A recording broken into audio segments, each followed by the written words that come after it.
day of our council strategic planning retreat. It's a cold and brisk Saturday morning, so we appreciate everybody rising above and beyond their duties to be here this morning, and especially the public. Thank you for coming and attending. We did have a very successful day yesterday. We received a lot of information from our city manager and our city departments. We appreciate that. We had a very candid view of the strengths and weaknesses of what's going on in our city, and I think it's really given us a really strong base knowledge of where we are in this slice of time in Santa Clara. So we look forward to our spirited discussions today and receiving more information from our two remaining departments. So I'm going to go ahead and turn it over to Sean Spano, who's our facilitator, and also Deanna Santana, our city manager. Very good. Thank you. Thank you, Mary Gilmore. So I'll get us organized for the day.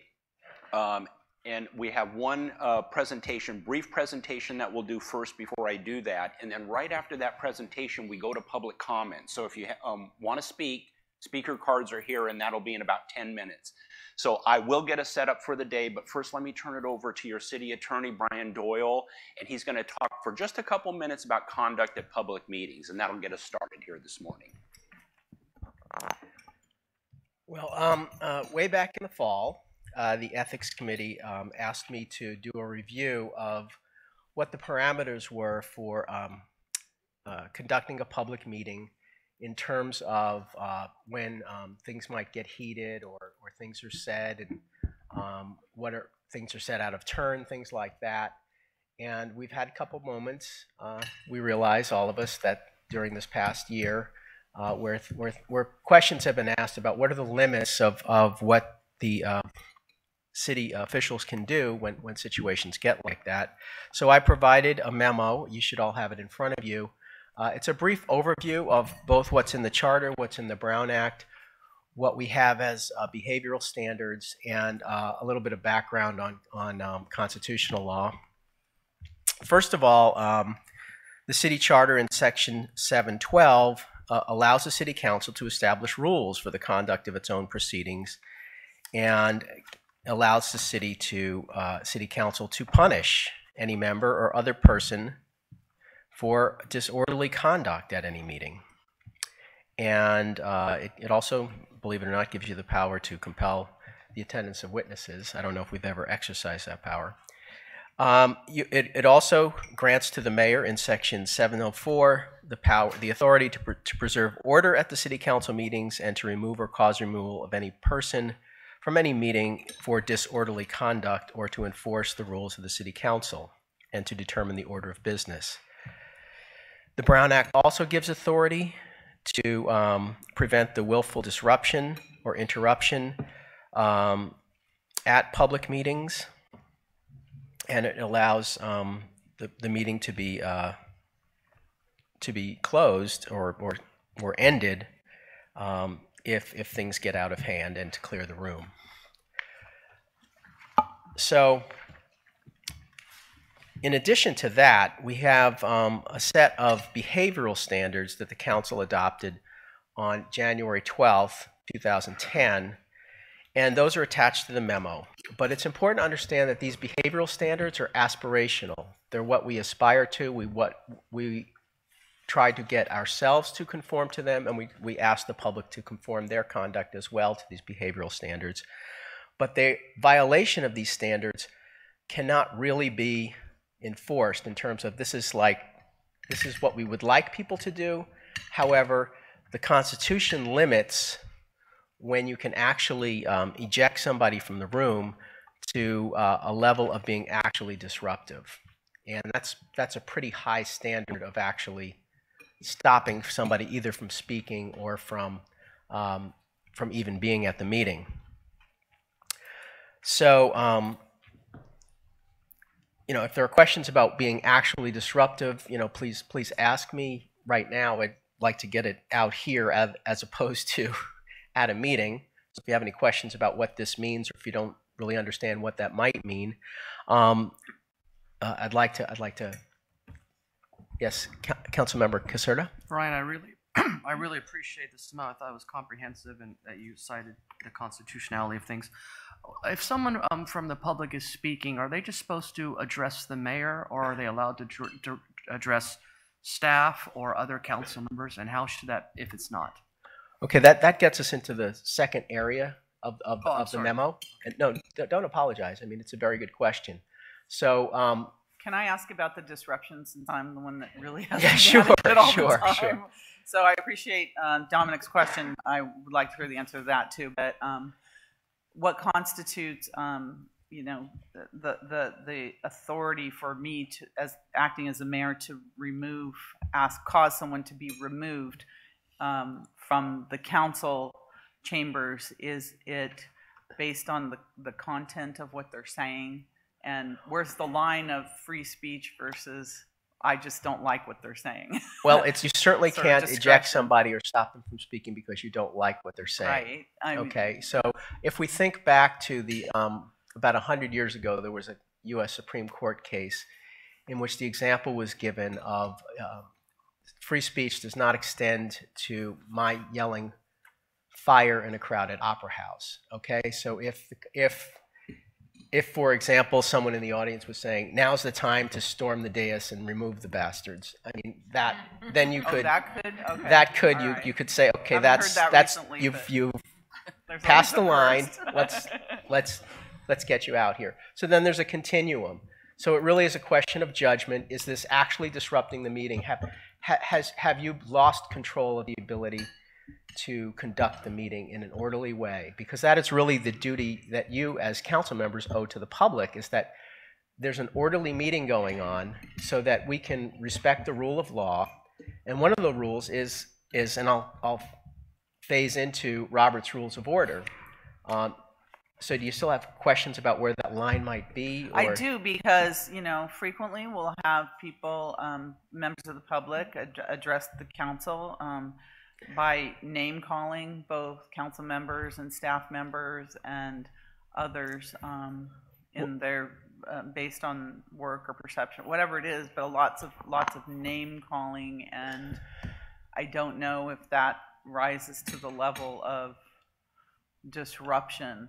No, or not. Certainly it's uncomfortable, and it's name calling in and of itself would not rise to the level of disruption. Let me talk a little bit about members of the public speaking at the meeting, and then maybe we can look at it from that way. So basically, the rules of under the rules of the council, you conduct your business under Robert's Rules of Order. And how Robert's Rules of Order works is that the chair of whatever meeting, which is in our case the mayor or the vice mayor, depending on what's going on, most of the time it's the mayor, but who's ever chairing the meeting, and this holds for committee meetings as well, no one may speak, including other members of the committee or the council, until the chair has recognized that person. This is strict Robert's Rules of Order. I realize we do get informal sometimes, especially at the committee hearing level, but to the extent you vary from Robert's rules, especially among yourselves and then with the audience, then you're kind of you're putting yourselves out of order, and then it becomes a lot murkier as to you know, where you can go from there. So how it works is this: you conduct the meeting. Typically we have an item come up, the mayor calls the item, the mayor then recognizes the member of staff typically to speak to the item. Then if council members have questions, they request to speak. The mayor recognizes those council members. In the most formal way, any member that's addressing the council should really address the mayor. The mayor should funnel all questions. The mayor should, for example, if a council member has a question for me or for the city manager, in the most formal application of the Robert's Rules of Order, the mayor would say, okay, please answer council member so-and-so's question. We don't go through that level of formality. Typically, we allow the questions to go directly to either members of the staff, or if there's a speaker that they have a question of, the mayor will, in essence, allow that question to go forward. To the extent that turns into a dialogue between the person at the podium and the member asking the question, then that's where we sometimes get friction. And so we have to be careful about trying not to let that happen. And you know, I think it's important for all of us to recognize it doesn't really accomplish the public's purpose in having the meeting to have people get into that kind of a conversation at a public meeting. And so, you know, we can only urge the members of the public and urge you all to try to avoid that kind of a dialogue. But since we're not going to, I don't think we're going to go to some really, really strict parliamentarian kind of conduct. I think we can still have some level of informality in how you go back and forth on that, but you have to recognize that to the extent you get really informal, especially at the committee meetings, where there tends to be a lot of dialogue, both among the members and the as well as the members of the public, because they're small rooms. I hate to use the analogy, but it sometimes turns into almost a, you know, that bad Thanksgiving where everybody's yelling at each other, and we, you know, we really need to try to keep that. I think it would actually help to be more formal, especially at the committee level. Now let me make it very, very clear that speaking out of turn, if you have not been recognized by the mayor as someone to speak, either as a council member from the dais or a member of the public from the audience, sometimes members of the public shout out things to the directed at a specific council member or a group of council members, or it doesn't even have to be directed at somebody. To the extent somebody shouts out from the audience when they have not been recognized, it's not their turn to speak, they are clearly out of order. And if they don't stop after being warned, that is disruptive to the meeting, and they can be asked to leave the council meeting. So very clear that you can enforce reasonable time, place, and manner for public discussion, but once someone is in that zone of, I have my 2 minutes, they can pretty much say whatever they like, as long as it's not, hey, there's missiles being shot here from North Korea, if it's not true, or you know, something totally disruptive to the meeting. So those are kind of the parameters. If there's further questions? If someone is completely disruptive to the meeting, do we need to give them warning, or can they be removed immediately? I would say you should give them warning. And it's okay to remind them of the behavioral standards while they're talking, but you can't cut them off or substantially cut into their time. You know, you can say, we'd like you to, you know, we have these standards, we're trying to be civil here, we would like you to adhere to them, but in terms of stopping them or stopping the meeting because of it, or eating into their time, you really shouldn't be doing too much of that. You know, it's a lot easier if you just allow people their time and allow them their content. I mean, elected officials in this country are subjected to quite a bit, and I think you all know that. We see it all the time at all levels of government, and it's just the way our Constitution works. Brian, the reason that I asked you to do this, we've missed a couple of ethics meetings lately, but there was just, I felt, a loss of decorum in our meetings, whether they be council meetings, whether they be committee meetings, and I just really wanted to start 2018 off on the right foot so that we follow the rules and we get back a little bit more control on what's happening. Because, like you said, it was kind of a little loosey-goosey there, where we became a little bit more familiar with people that were in the room or what was happening. But we have to, as elected officials, and we have to conduct ourselves the right way. But I just think it's a good thing for people to understand this, and I really like the fact that you said that when we go into our committee meetings that we need to just bring it back to the forefront that this is how this works. Because we do have loss of control in some of our meetings, some of our committee meetings, some of our council meetings. Some people just feel it's okay to say what they want to us and how they say it. And just only recently, last year, I noticed more people yelling from the audience at the mayor or council members, which really, if we don't get that control back in 2018, we might as well give this up. So I want to thank you for doing this. I know that this isn't a regular committee meeting for ethics, but bottom line is, we just need to get back to balance, and we need to get back to fairness and just stop a lot of the stuff that is happening. But, and I know that you're my enforcer, but thank you. I know you're not the enforcer, but anyway, the guys in the room with the guns are the enforcers.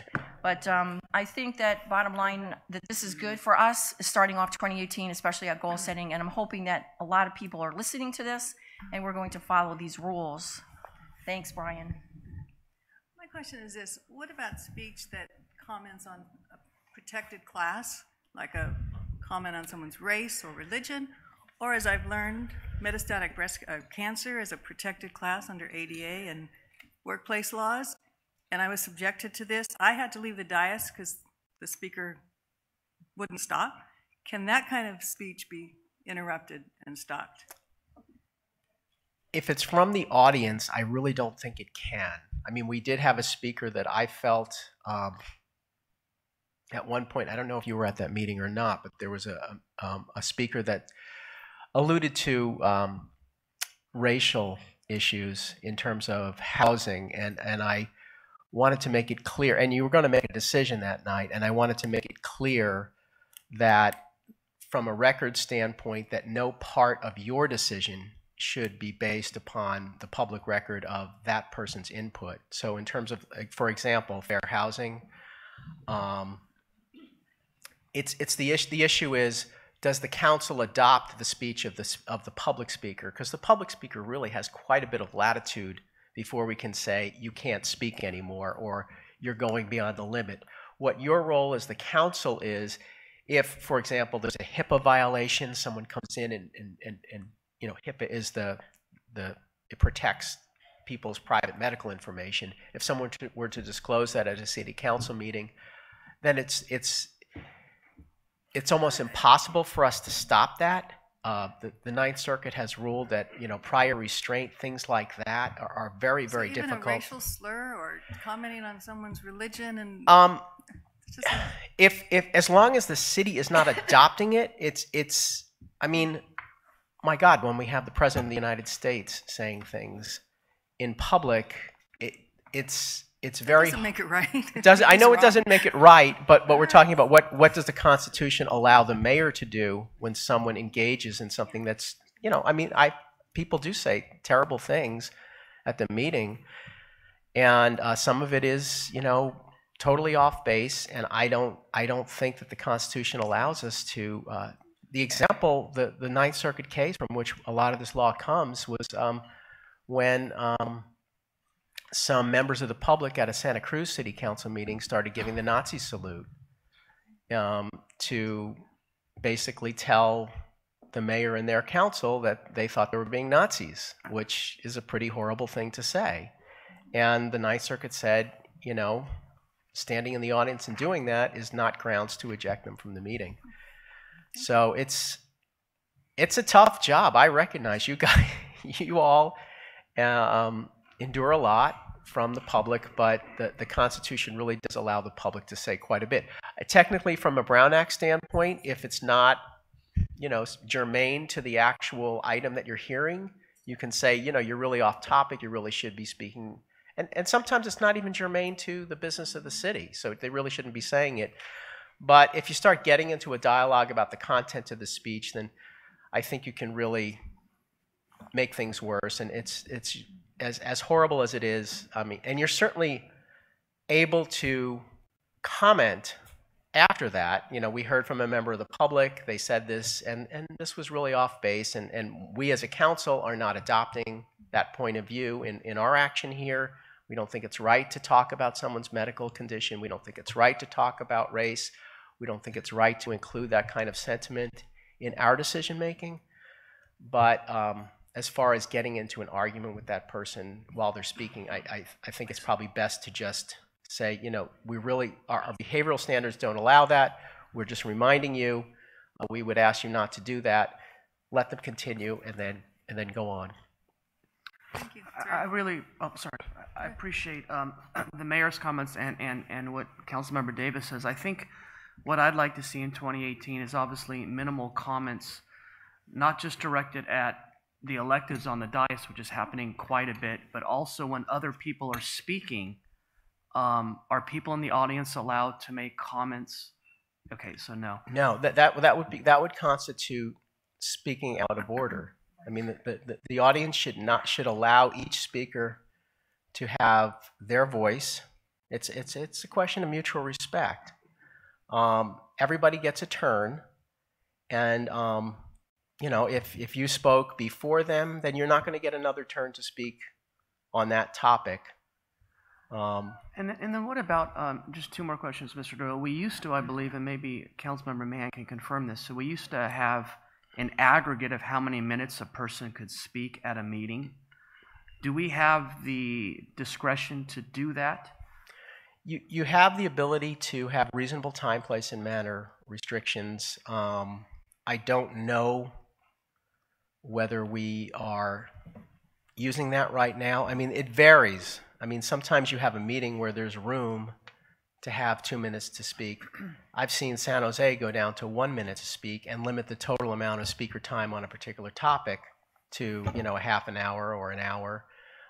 So there are reasonable limits on the amount of public comment on items that you can enforce, but you have to do it even-handedly. You can't do it on the basis of you know, who's speaking or what you expect the person to say. And then I really appreciate that, and I'm going to work on this, is you clarify in Robert's Rule of Order that even us need to be recognized by the presiding officer before asking questions. But let's say that we've been recognized by the presiding officer and we have questions.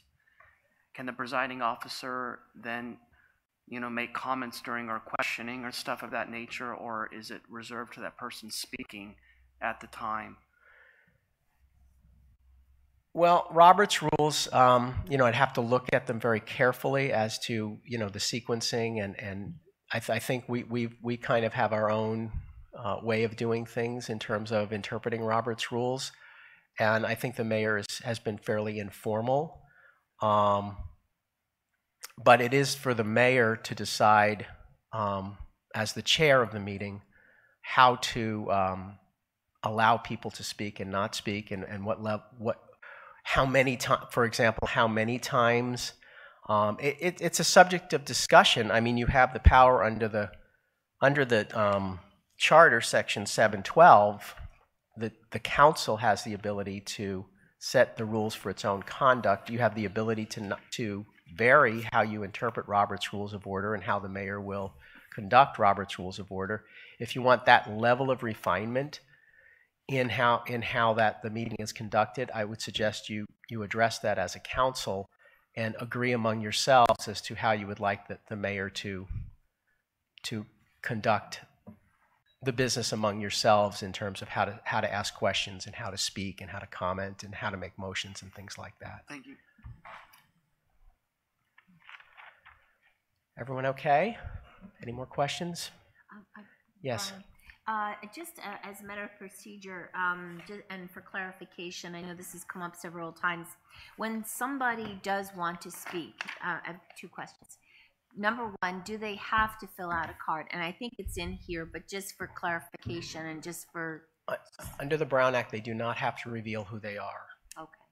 And then do they, when they come up to the podium, do they have to state their name and their address? No.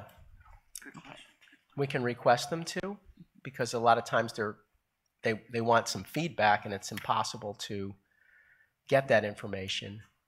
It's back to them if they don't tell us who they are and how to contact them. Now, on the speaker cards, if we ask them, for example, their email address or their home address, you know, we can redact that from other people's view if we decide that's the way we want to handle it. I don't think everybody has a right to get somebody's address just because they say they live in Santa Clara. No, but they don't, under the Brown Act, they do not have to reveal who they are. Because I've seen the media actually approach a speaker and ask them and say that they had to give them their name, and the person said, no, I don't have to. So I think it's important that that be out there. Yeah, everyone is free to speak or not speak to the media. Okay, thank you. Okay? Very good. Thank you. Thank you very much. Thank you, Brian. So we're going to move to public comment now. And I should say that council members, the city clerk has received a couple emails which fits under the public comment. One was on climate change and sustainability, encouraging the city to move in that direction. And the other was about affordable and moderate income housing, encouraging council to increase the stock of those housing projects. So we are ready for public comment. Okay, so I have two cards. One is Matthew Reed, who'd like to come forward first, and then Mary Grizzle after that. Good morning. Good morning, Mayor, Vice Mayor, Council. I am Matthew Reed. I am the policy manager at Silicon Valley at Home. I'm a resident of Santa Clara. It's nice to be here with you this morning. I'm here to just follow up on our letter. I'm going to highlight our main points. It's been a good year for you. We've been proud of the work that you've been doing, from the adoption and reinstatement of the inclusionary ordinance on rental and homeownership residential developments to the investment around the community stakeholder working group. We urge that you keep housing as a high priority on your agenda. We urge that you dedicate land for affordable housing. This means looking for city-owned land and other public lands and partnering with non-for-profit developers to build affordable housing. We ask that you develop plans that maximize housing opportunities. This would include adopting a housing-focused, pedestrian-friendly, and mixed-use El Camino Real Precise Plan, and to move forward with the Tasman East Precise Plan. Finally, we ask that you increase the housing stock. We're never going to get out of this hole that we're in unless we build some housing for residents of our community. So we ask that you move forward with senior housing projects on the Barrack property and other mixed income housing opportunities. We thank you for this opportunity to address the council, and we hope you have a great day. Thanks. Thank you for your comments. Mary?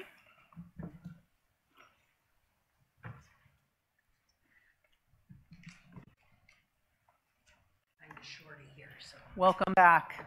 Thank you. First of all, I want to thank all of you for holding this. This has been so enlightening for me, the whole process. I love it. I'm so surprised that we don't have more of the public attending so that they can see what's going on in our beautiful city. And one thing I'd like to say, and it's in regards to the gentleman who spoke regarding passion getting out of control. And some of you know me, and you know, like, with my passion, it's reclaiming our downtown, and I'm like a little pit bull when it comes to that. And how I diffuse some of that is by playing Pokemon. So I also get my exercise that way, by going around catching Pokemon. So whenever you, either the council or the public, feel like they're getting too passionate, play Pokemon. I love it. Thank you. Good morning. Good morning. I think they're home. They're probably home this morning, Mary, trying to get their frozen car locks undone. Man, it was 37 and I couldn't believe the ice on the windows. Again, thank you for being here today. Yesterday was really enlightening and a lot of good information. I look forward to another good day. With the thing that Brian just presented about public meetings, we once had a cumulative amount under the mayor that ran away, and that didn't work out well. And I think we did it for one meeting, so thank goodness. Thank you, Lisa, for not putting that dumb thing back. And in fact, it didn't work then either. And I think it was pretty clear it also applies to those on the dais, so I hope the crosstalk stops. It happens a lot up there too, because that's very distracting to the audience. one of the things I think we need to make sure we understand is the priorities for the public. And I said it yesterday several times, and probably today it'll be said several times too. The one thing I think I'd really like to have you keep in mind is as we go to financially kind of get us out of the red that showed up yesterday, don't always put it onto us. We pay our taxes, we own the utilities, we pay our bills every month. Don't always sock it to the homeowners and the renters. Look at the developers, look at the businesses. Right now, look at who you're not charging. Don't keep raising what it costs us to rent a room at the Parks and Recs. I would really like to see when you raise fees, show us how you got to those numbers. We need to start opening the kimono when you raise these numbers. Don't just show us a number. Show us how you got to those numbers. Maybe it's my forensic accounting background that keeps going up saying, how did you get there? We need to be more transparent. Lisa's done a fabulous job at opening up the window. We just need to open it more. We need to open the drapes too. Because how do we get to those numbers? But we pay a lot already. Many people, and I'll speak for myself, I chose to move into Santa Clara because it was a great place to be. We are a small town. Sometimes we get into projects that might be too big for us. Sometimes we forget we don't have the resources of San Francisco. We're not Camden, New Jersey. Please start sizing what we sign up for based on what we can do. I really am afraid sometimes we do projects that's all hat and no cattle, where we go, oh wow, we can have this. Yeah, but how the hell are we going to do it? If you don't have the resources and the infrastructure to do these projects, you're just signing us up to fail. So we have to put it in perspective. We're 120,000, 130,000, whatever we are.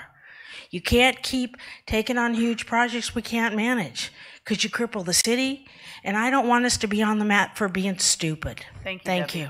Thank you. Anyone else like to speak? Please come forward. Now's the time.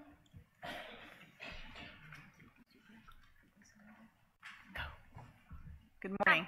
Good morning. My name is Mary Mayer. I didn't prepare anything formal because I wasn't exactly sure how this works. But Sorry, I did get your card. I apologize. No problem. So it's here. Thank you. So I've lived in Santa Clara for just over 4 years now, and when I got here, I didn't really know what I was getting into, but in those 4 years, I've become really fond of the town. Like Deborah said, it does have somewhat of a small town feel, and there's a lot of things to appreciate about the city, but what I appreciate the most is its opportunity for self-improvement in many ways. And I mean that in a positive light, not negative, but I think we have a huge opportunity in making it downtown. I've heard it said at a council meeting that Santa Clara is a great place to live. True. And also it's not a great place to hang out in. That also appears to be true. And so we have a lot of citizens who have a lot of passion for having a downtown and a lot of creativity for solutions to make it work. I know that resources, well, are somewhat limited. But I think that with the creativity I've heard just discussed among other citizens, if the city could embrace some of that, there's definitely a lot of opportunity here to make this reality. And I know there's a lot of us who are going to continue to volunteer to do everything we can to make it become real. So hopefully the city can make it a priority too. Thank you. Thanks. Thank you for your comments. Anyone else? Okay. Sean, if you'd like to move on. Okay, let me move all this forward here. Jennifer, how am I doing? Get to our agenda for today. Okay, so getting ourselves organized for today, we have the public agenda, the one that's on the back table, and Jennifer in just a moment is going to pull up our agenda here. So we had the conduct at public meetings, the public presentations. 11:45 will be our next public comment, public presentation period, so you can prepare for that. We're going to hear from the cluster 4 on the departmental presentations. That will wrap up the departmental presentations, and that's from fire and police. And then we'll move into the 2017 work plan. That is your 6 strategic pillars. And as I mentioned yesterday in closing yesterday, you have that in 2 different places in your packet. There's the 2017 work plan, and then the slides. You'll see the slides after the fire department slides that lay those out. So we'll go through that, and the whole focus there is let's check in on these priorities. Are they still the right priorities? And also in the interest of transparency, all the work that's being done around those priorities, which is why they're labeled as work plans. So we'll check in on those priorities, and then the afternoon we'll see aligning policy priorities, and that focus there is matching the work that you have to do with capacity. And what is it that you want to go forward with? Are there things you want to drop? Changes that you want to make in order to pace the organization in order to deliver the services given your resources and capacity. So and then there's one other public presentation opportunity at 2:30. So that will be coming up. So that will be the 3rd one today. So today's conversation after the 2 departmental presentations going to be a little bit more open, a little bit more free-flowing than yesterday. So looking forward to that. So with that said then, let me turn it over to Chief Michael Sellers from Police, who will start us on our first department presentation today.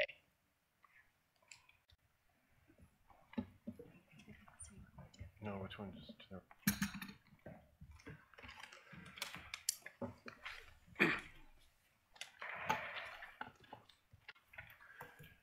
Good morning, Mayor, Council, City Manager, City staff, and members of the community. I just want to tell you I really appreciate the opportunity to talk about the police department, and I look forward to answering questions after Chief Bill Kelly does his presentation.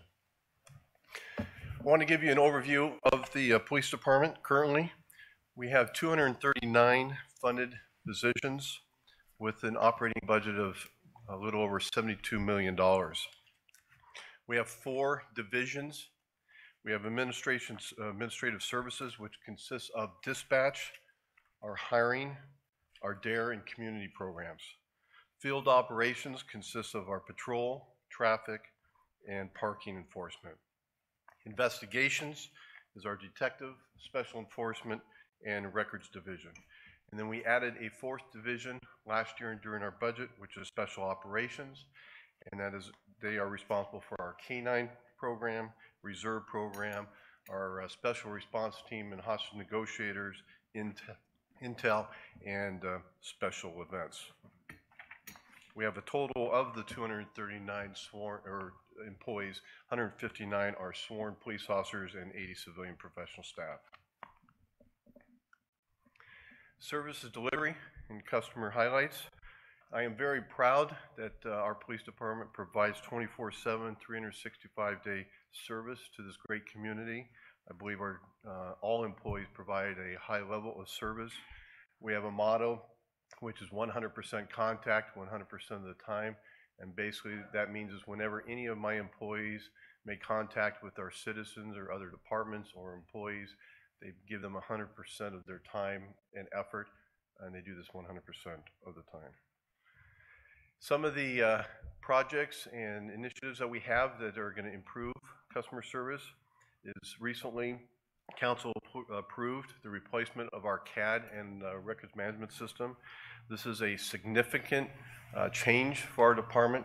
Probably in the last 30 years, 25, 30 years, I think this will have the largest impact on our department and will save a tremendous amount of staff time. We will finally be able to gather analytical data and be able to provide better police services based upon data driven. And the reason for that is our CAD is currently Motorola, and our records management system is Tiburon. It's 2 different vendors and they do not talk to one another. We have decided to go with a group called Hexagon. So it will be one company, and the information will just have to be entered one time and populate, and we should be able to get a lot of good information out of those systems. So we're really looking forward to that. In addition, we're going to be replacing our computers in our patrol vehicles, which will allow the officers to ride out in the field and provide, free up more time so that they will be able to do more self-initiated activity out in the field. We're replacing our body-worn cameras. Approximately 3 years ago, we introduced the VView product, and we have just recently signed a contract with Axon, which is a 5-year contract, and they will not only provide the body-worn camera, but also storage, which will be in the cloud. Communications, recently we did a public release. We were very pleased to announce that we are offering Text 911.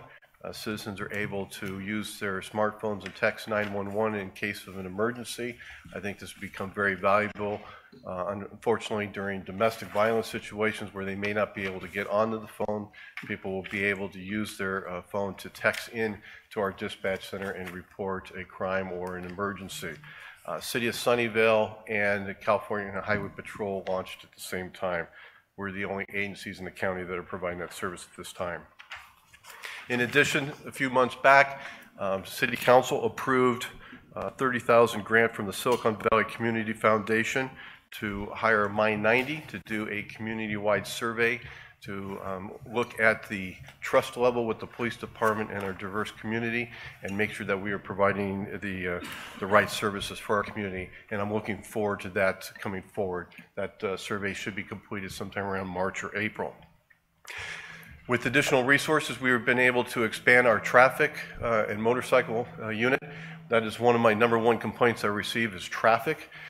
Many years ago, we had 10 motor officers. We're now up to 9 and 2 sergeants, and I look forward to the next 6 months to be able to be fully staffed. We are the largest traffic unit in the county, which I'm very proud of. And again, like I mentioned earlier, we've been able to add additional officers and K-9. In addition, we have a great working relationship with our school district. We provide the DARE program, safety patrol every 15 minutes, adult crossing guard. My peers are very envious of the relationship as we have the school liaison board meetings, but the relationship with Dr. Stan Rose, superintendent, is tremendous, and I look forward to continuing that relationship. We have community programs such as Citizen Police Academy. We've actually graduated in class number 43. We have Coffee with a Cop we instigated, and also Chat with the Chief, and we have a volunteer program. We also have seen, we provide services to the Convention Center, Santa Clara University, California's Great America Theme Park, and obviously Levi's Stadium for a variety of events that they hold at these venues. Since the opening of Levi's Stadium, we've had 79 events at the stadium where there's been over 20,000 plus in attendance. In which close to 3.1 million people have attended, and we virtually have had no incidents, which I'm extremely proud. Not only my police department, but other departments throughout the city have done a tremendous job. We've been able to obtain approximately $300 of state grant money to purchase a crime scene vehicle, total station, and Gladiator Forensics, which will allow officers out at the scene of a crime to be able to process the scene much quicker and have the proper equipment out there for mapping, and will provide a higher level service for the community. Some of the accomplishments, we have been named the 20th safest city in America, which I think is shows the amount of hard work all my employees provide and the partnerships we have with our community. We could not be successful without a partnership with our community. Recruiting and hiring. You know, fortunately, in 2015, in November, the Center for Public Safety Management conducted a staffing study.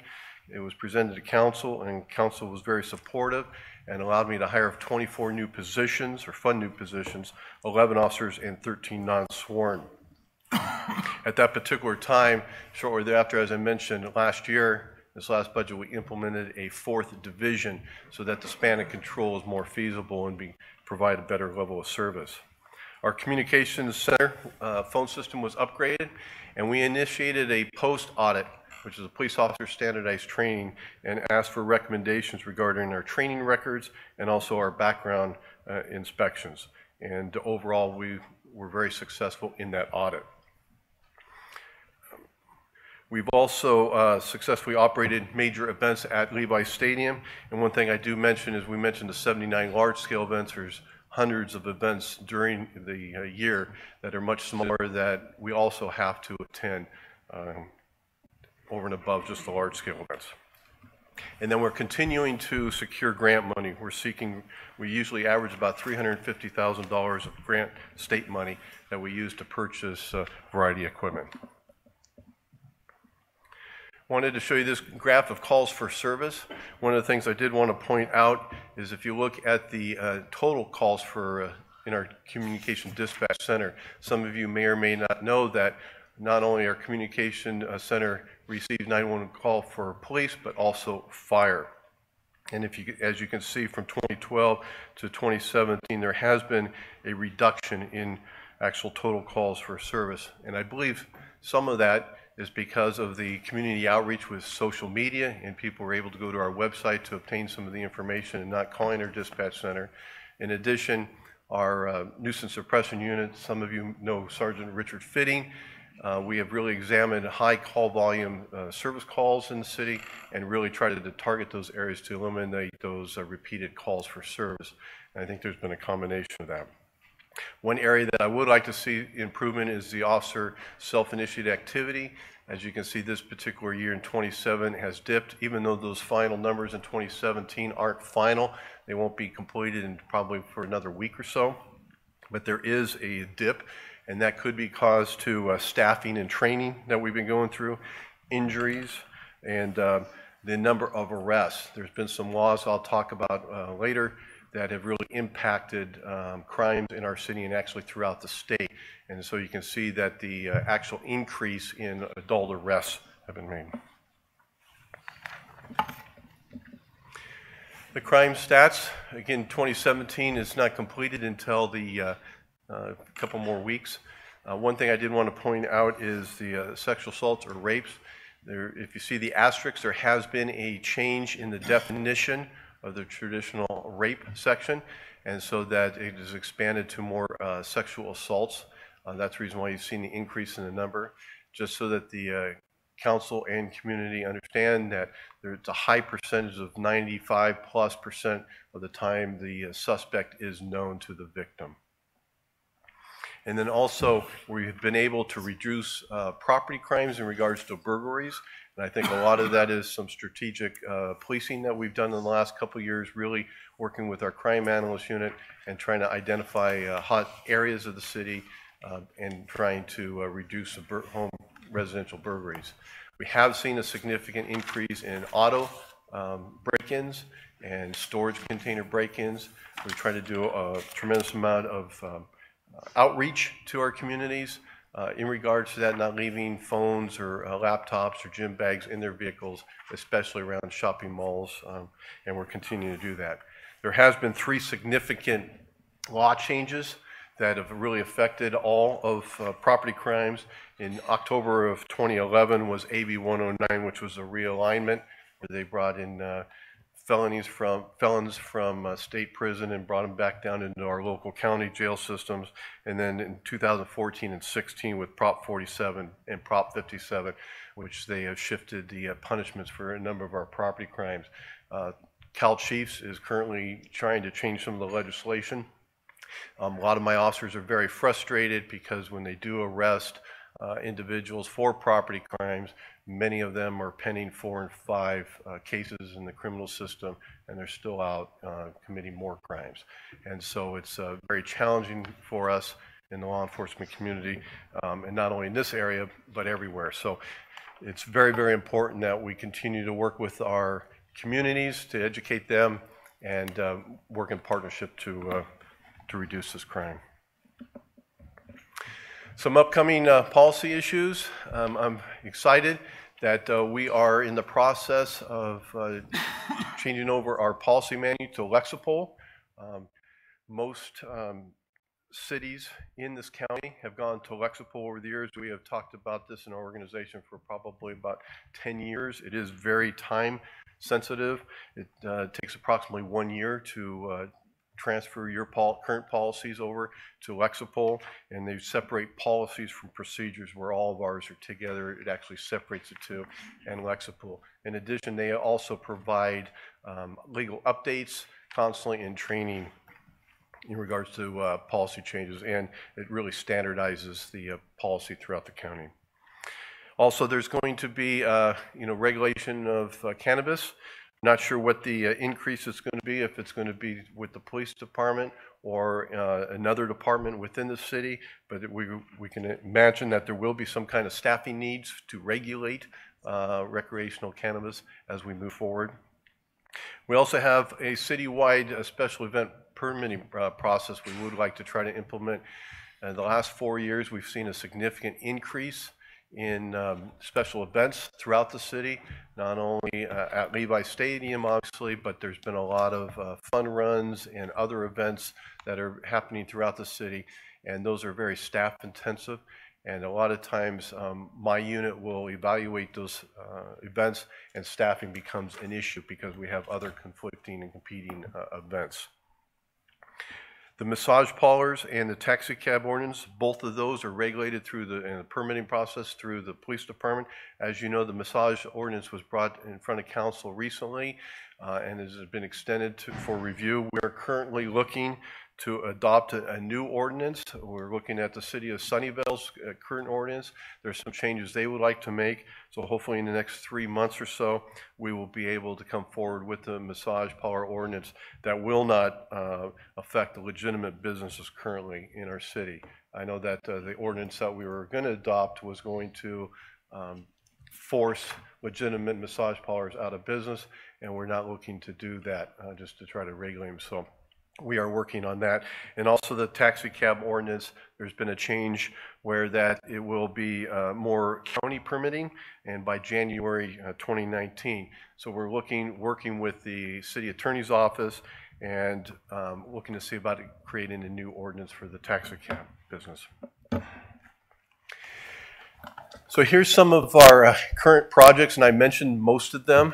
And I think what I really want you to understand is that these projects or initiatives that we are currently taking on are over and above our daily responsibilities of serving our community. We don't have extra people to manage these projects. Members of my staff take on the roles and the responsibilities of project manager. The only one that is unique is the CAD RMS. Council approved DataWorks to be the project manager so that they are assisting us. But on that project alone, I probably have close to 20 employees that are meeting on a regular basis and working to make sure that that project is successful. In addition, I think it's very, very important is that even though these are projects within the police department, it also affects many, many other departments, and we could not do it without their assistance. And for example, the CAD on RMS, it's not only the police department, but the fire department, IT, and the city attorney's office. And then, just a cannabis policy, it's a PD, fire, city manager's office, city attorney, and HR. So I think you get the idea that even though it's our project, it's very labor intensive throughout the entire city. So constraints, and you've heard it before, this entire slide is the staffing, and there's different components of the staffing. First of all, we currently have vacant 8 sworn and 11 civilian. Just earlier this week, I provided job offers to 2 lateral officers, which doesn't reflect that, and I have another a job offer that I hopefully will be giving a recruit officer earlier next week. In addition, they are working on backgrounds on 3 other civilian positions. So my recruiting team, which consists of 4 employees, is doing a tremendous job. But I think it's only appropriate that I give a huge shout out and support to HR, to Liz Brown and her group, especially Ada Chang. She has been tremendous working with us since fiscal year 16-17 to the present date. We've hired 46 new employees. Unfortunately, we had 21 depart. Out of those 21, 15 were officers. So they've hired 28 officers out of that 46. And I mean, they are just doing a tremendous, tremendous job, and they continue to work hard. And I think it's only appropriate that I thank the council, not only for their support, because when I interview these potential candidates who come over, they talk about how the city is well run, how it's financially stable, that the support that they get from council, from city staff, from the administration, and most of all from the community. I can't tell you how much our employees, or my employees, and people that come and work for us, even from neighboring agencies. We've had a sergeant from a neighboring agency come over to work with us, to join our force. We've had a lot of people come, and the number one factor is because a lot of it is because of the support from the community. So thank you very much. With all these hiring, there takes quite a bit of time for onboarding new employees. There's a lot of training involved, and just to give you an idea, from a date of application to the time a brand new officer with no experience is finally on the streets by himself is close to 18 months. Some of our laterals takes close to 11 months, and the non-sworn records and dispatch are very similar. It takes 15 to 17 months to onboard some of these newer employees with no experience. So it takes a lot of preparation, a lot of hard work. We are preparing employees for promotional opportunities, which is exciting. We have a sergeant's test that we just did, and I know Councilman Kolstad will appreciate that. We had 21 officers put in for a sergeant position, which is huge, which I think shows the status of the department, that morale is high and people are willing to step in those promotional roles, and I think that's terrific. We have 13 manager positions in the sworn from the lieutenants above, 13 of us. In the next 5 years, 10 will have retired, most likely. So that's a significant change up in the leadership, and it is our duty and responsibility to get everybody prepared.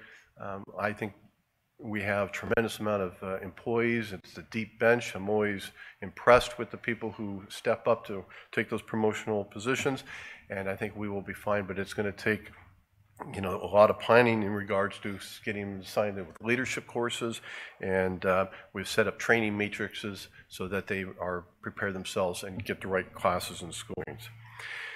The big elephant in the room is injuries. Unfortunately, our job is inherent for line of work, and currently we have 16 officers off injured. 3 are light duty. That 16 number has reached a high of 21 this calendar year. You got to know that that's over 10% of my workforce in the sworn. I work very closely with Liz Brown and her team over in HR, workman's comp, and just the workman comp red tape that you have to go through and the procedures is very frustrating. But Liz and I are working closely together to try to somehow speed up the process and get the right medical attention that the employees need so that they can properly heal and get back to work in a timely manner. But that has a significant impact on us, is the unrelated injuries. We have pending retirements. We're continually looking into the future. In 2018, we can expect there's going to be at least 7 officers retiring, and most likely right now 2 civilian staff retiring. So we're going to continue to be full steam ahead in regards to the hiring. We have looked also based on age only, dependent upon their retirement, what type of retirement. We have close to 48 employees in the next 2 years that are eligible to retire. It's not to say that they're going to retire, because there's different factors in it, but that they are eligible based upon age only. So we constantly reach out to our employees to get a sense of when they're thinking about retiring so that we can plan in the future, and I can work with the city manager's office on that. Obviously, the capacity of full-time and as needed Levi Stadium, we are the smallest law enforcement agency to host an NFL stadium, and what we've been able to accomplish and the partnerships we've been able to create is tremendous. I can't speak enough for them. It's just fabulous. But what it has happened is overtime capacity. As I mentioned before, we have increased third-party companies like the Convention Center, Great America, Santa Clara University, Santa Clara Unified School District have all asked for police services at one time or another, and all these special events. And our overtime capacity is stretched thin. And sometimes we're not able to fill these positions, and it makes it very difficult when they come to us and we evaluate to the event that they may have, and we may say, you need 5 officers for this event, and we're not able to fill that because of the overtime capacity, because officers have worked a lot of overtime out at the stadium or other events, or quite honestly just are tired and don't want to do it, or their lifestyle doesn't dictate it. There's a lot of factors, but the overtime capacity is definitely something that is restricted. In addition, is vehicle replacement funding. I've worked with Chris Fozzie. Our patrol vehicles replacement is a 6-year cycle, and our other vehicles are 10 years. With the increase of patrol staffing, we're going to need additional patrol vehicles. But unfortunately, when officers are involved in accidents, and if it's a time where they are at fault, we have had situations where the vehicle isn't due to be replaced for another 3 or 4 years, and there isn't sufficient funding for replacement. So we are working on that. California Highway Patrol have done enforcement, traffic enforcement along our expressways for the last 20 plus years. They just informed us later this year, or last year, that they were going to suspend and no longer conduct enforcement. So my department is now taking on all responsibility of all the expressways. We're in the review process to see what the impacts are going to be to the department, especially like graveyard or weekend, when there's typically the drunk drivers out there and there's the fatalities on the expressways or serious accidents. It's not only the initial accident investigation, it's the follow-up work, the additional data entry, the PRAs, everything else that goes along with that. So it's going to have a significant impact on us. And also Levi Stadium.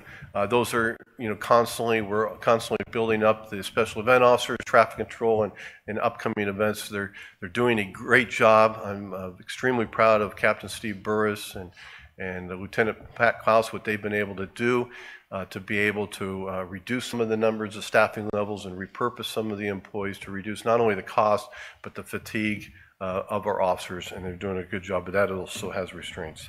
And then, as I mentioned earlier, the law changes reducing some of the criminal sentences. AB 109 and 47 and 57 have really caused some issues for law enforcement in general.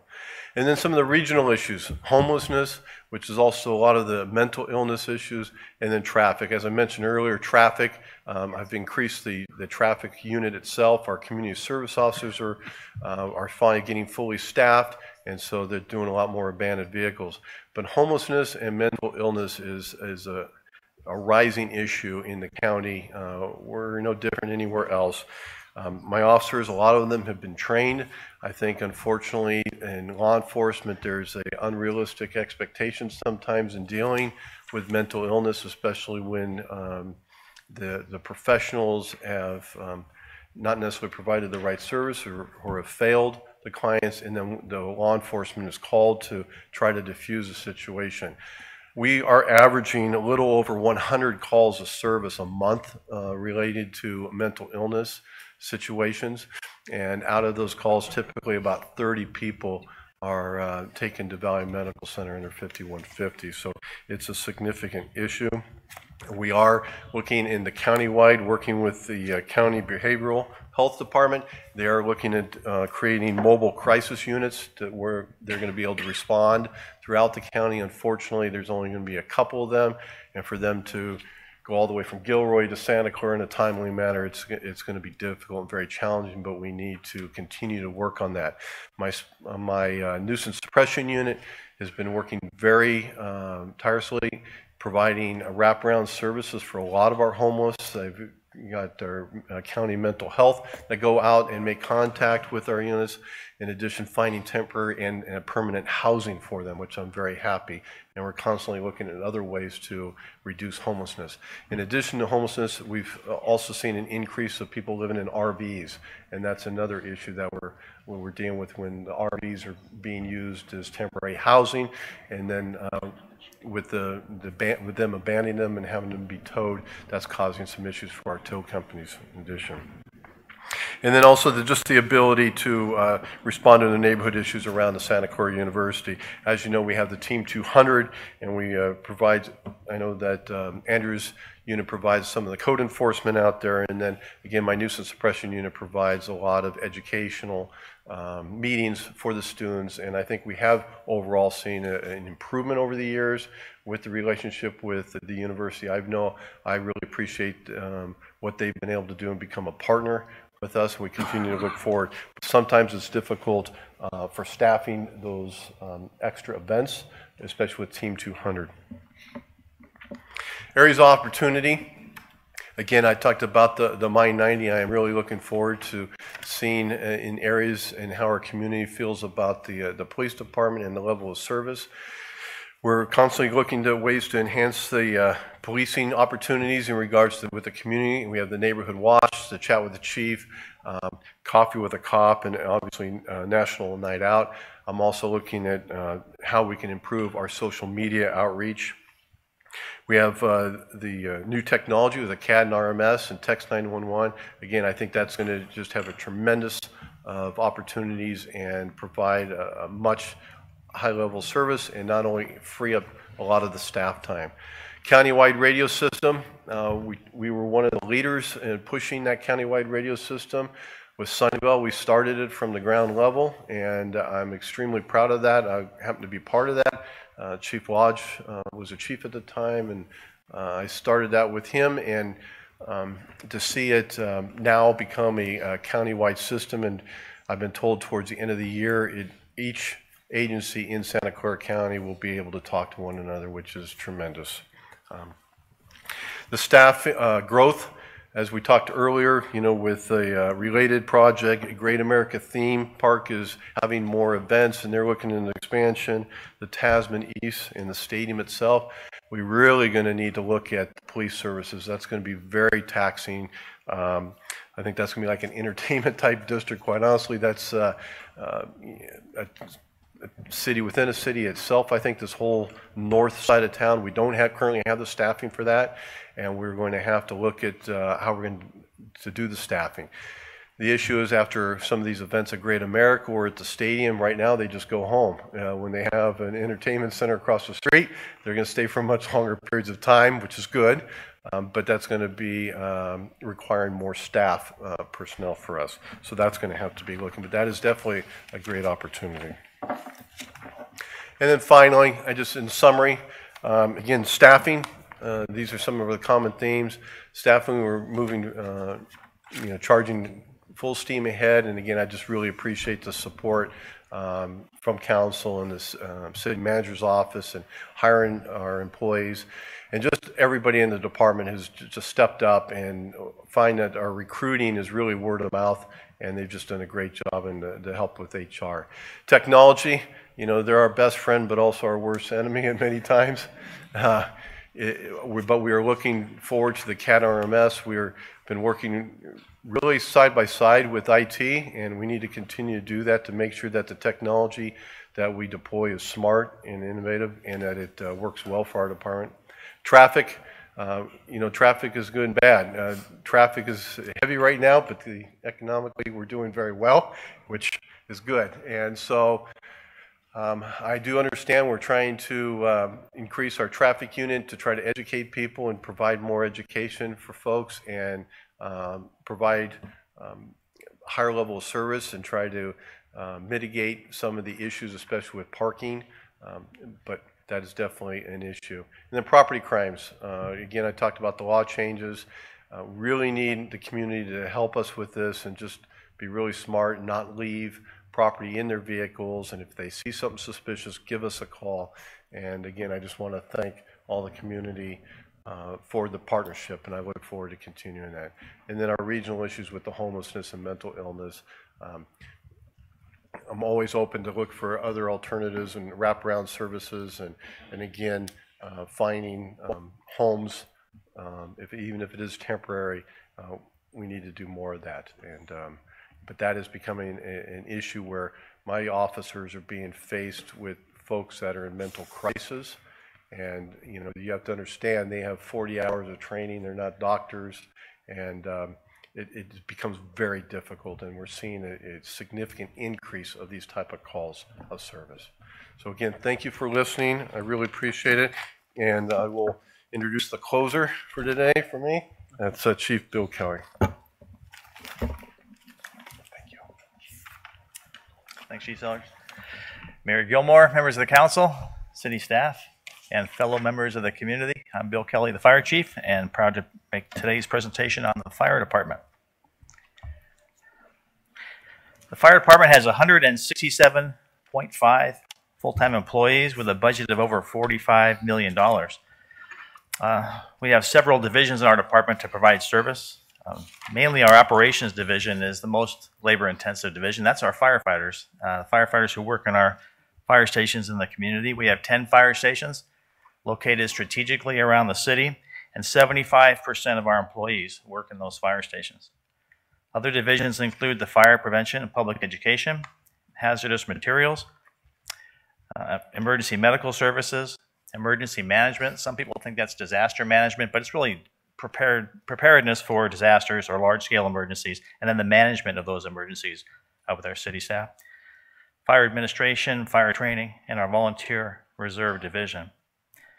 We have up to 40 positions available for our volunteers. Last year, our volunteers contributed over 4,000 hours of community service, and they are our primary emergency response volunteers in the city, working as disaster service workers.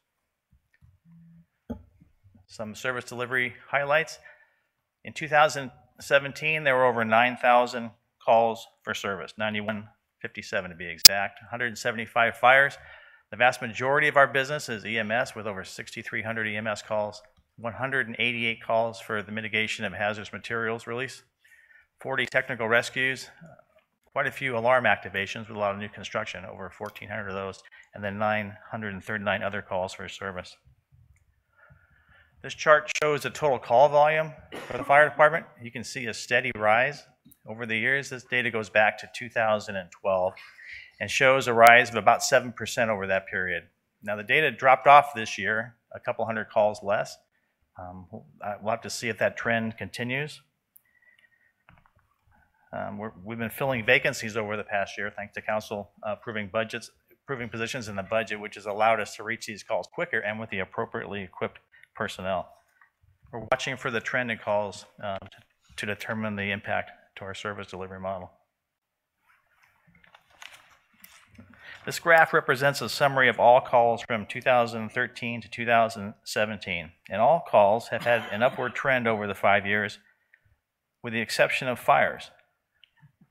So there's been an 18% decrease just in this period. If you take a longer picture, it has been a much bigger decrease in the number of fires, and I'm very proud of that because that shows that our community risk reduction efforts through fire prevention, through our building, through building design, utilizing modern fire protection systems, and through public education, the fires are going down, and that's a good thing. They still occur though, and devastating fires still occur, but this shows the percentage of fires in relation to the other calls. So if I draw your attention to the chart on the right, you can see that fires make up about 2% of our business. EMS calls are about 70% and 2% for hazmat. So EMS calls are the primary call for service for the fire department, and we provide the first paramedics on scene in our county. And although fires are a relatively small portion of our business, as our hazmat calls, those are the ones that are most consequential in our city. Some service delivery highlights. We've had additional staffing for our ambulance companies, ladder truck companies, and our hazardous materials response unit. Beginning in the 2015 budget, council began adding positions to the fire department, and that's proven very beneficial. We've upgraded our life-saving EMS equipment on all of our fire apparatus using state-of-the-art cardiac defibrillators and monitors. Those machines are fantastic. They'll take a picture of the condition of the heart, and they're able to transmit that picture to the receiving hospital in advance of the patient getting there. It's fantastic technology, and allows our paramedics to save lives at a higher rate. We also are using tablet technology, computers in our fire engines. We have a computer in the hands of firefighters now. So instead of having a tablet or a clipboard with a form, we now have a tablet to record that information, say, by a patient's bedside, transmit that information to the hospital well before the patient gets there. It's fantastic. We have enhanced emergency preparedness in our community. That's a real important objective of our fire department. And we've enhanced emergency preparedness for both our community and our EOC staff. Last September, we had the first ever in-county emergency sheltering exercise. We had about 40 shelter clients. They were volunteers, and they helped set up cots in our convention center here. It was a very large-scale exercise. We activated the Red Cross, and we worked closely with them here at this shelter to actually shelter people in the event, or to simulate the event of emergency. We also worked with our EOC staff and simulated an earthquake that caused the shelter. So these two exercises together really helped improve the emergency readiness of our community and our staff. And last year, we updated our emergency operations plan for the city, which is our roadmap for how to operate in the event of a large-scale emergency. Also, we helped local businesses receive economic disaster assistance after a large fire destroyed 11 businesses in town. There was a fire in El Camino Real, a 5-alarm fire about a year and a half ago, and it destroyed 11 businesses. It was the Rancho Shopping Center near Flora Vista. And so our emergency services coordinator worked with state representatives to declare that an economic disaster area. And although those businesses were destroyed, we were able to help those business owners get back on their feet by providing small business administration loans to those business owners. Okay.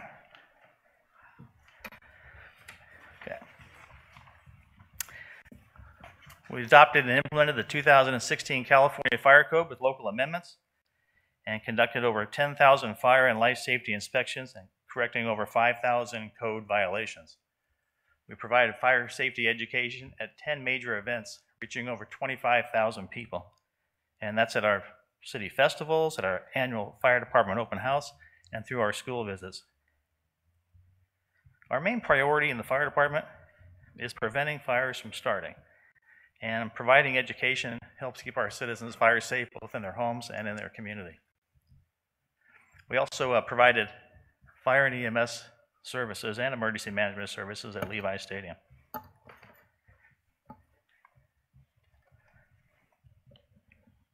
The next couple of slides show the activities of our fire prevention and hazmat division.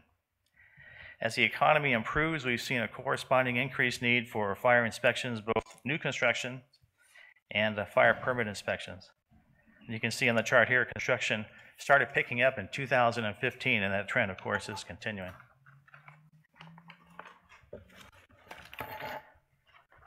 This is a little busy slide here, but basically it shows that our fire inspection activities are trending upward during the past few years, primarily due to community development.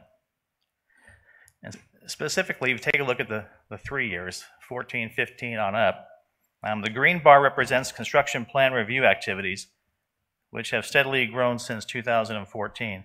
And this is the leading indicator of future work, as construction inspection lag by about 18 months. So we can expect the purple bar, the construction permits, to steadily rise over the next few years as well. And the red bar indicates those inspections performed by our fire crews. So increasing staffing in our fire stations allows our firefighters to provide more life safety and fire inspections at our local businesses.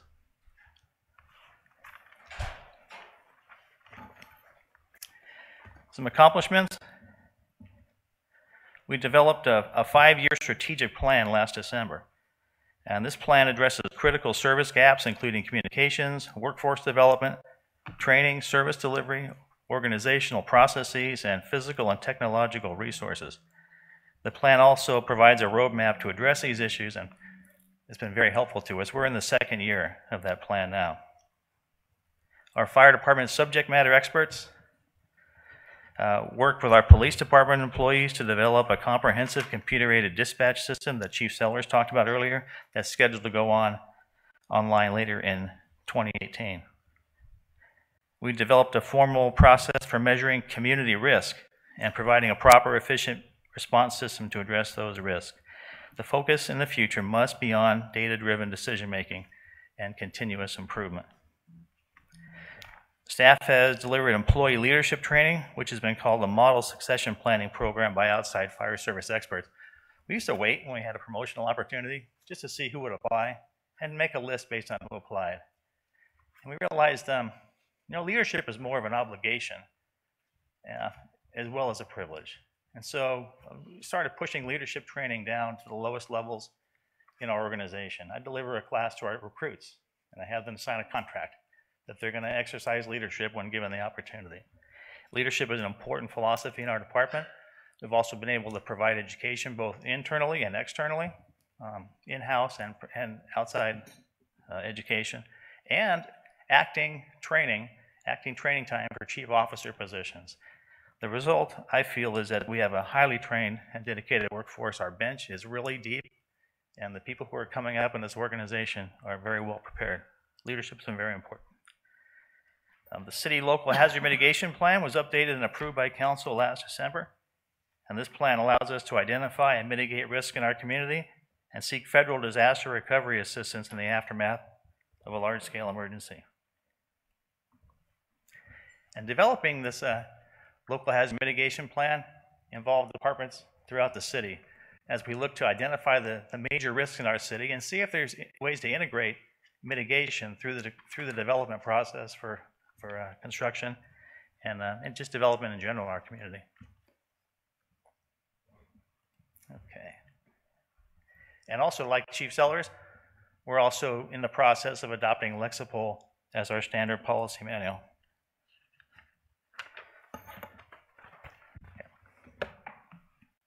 Lexipol will make sure our policies are accurate, they're current, they're legal, and they're relevant.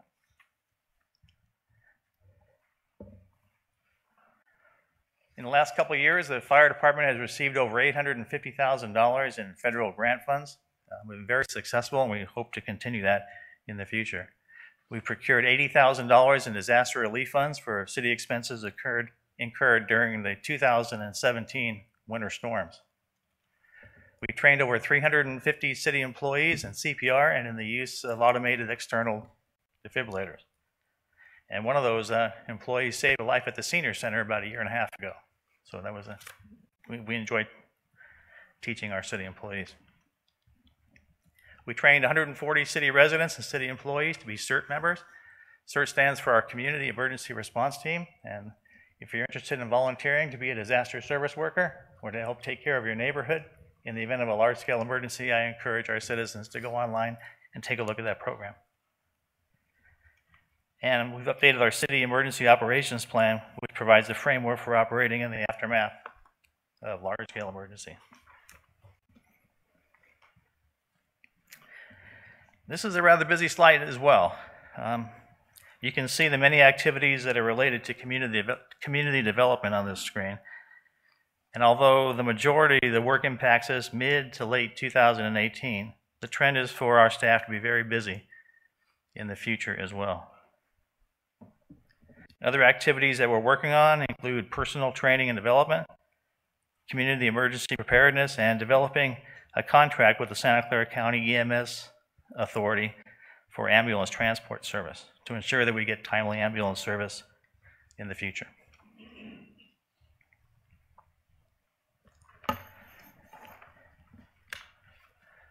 So upcoming policy issues.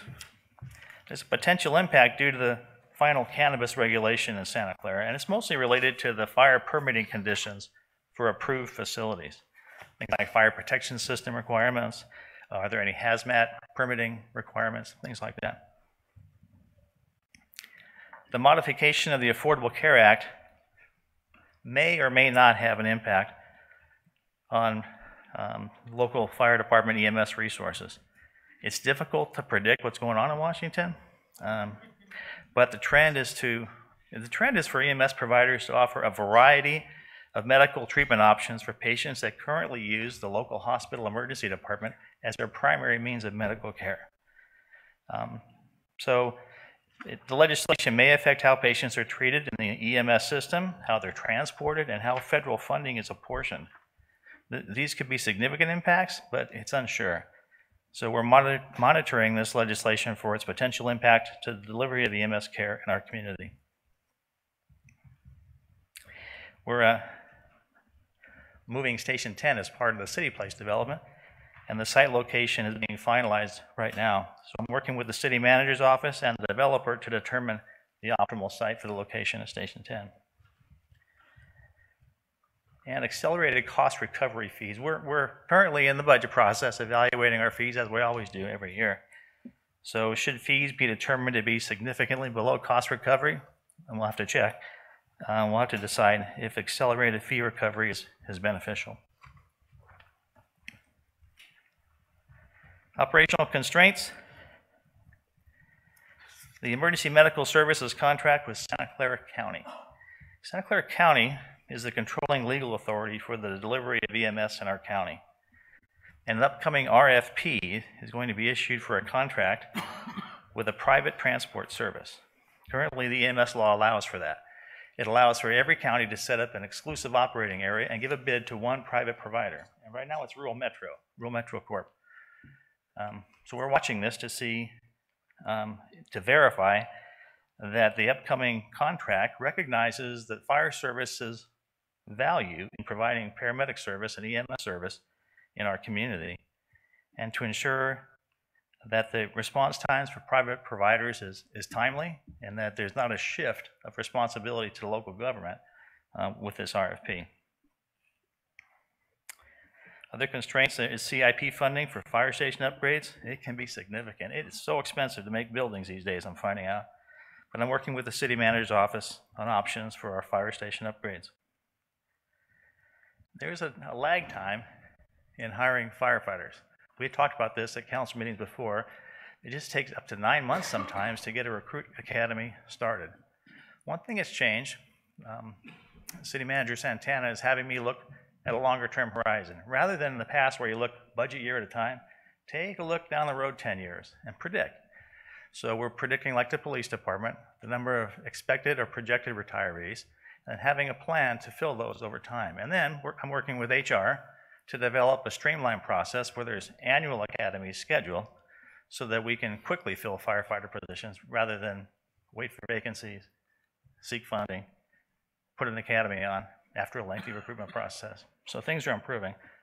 But right now it does take a while to hire firefighters.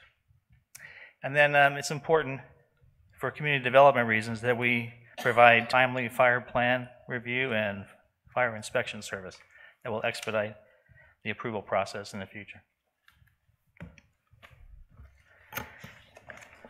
Areas of opportunity.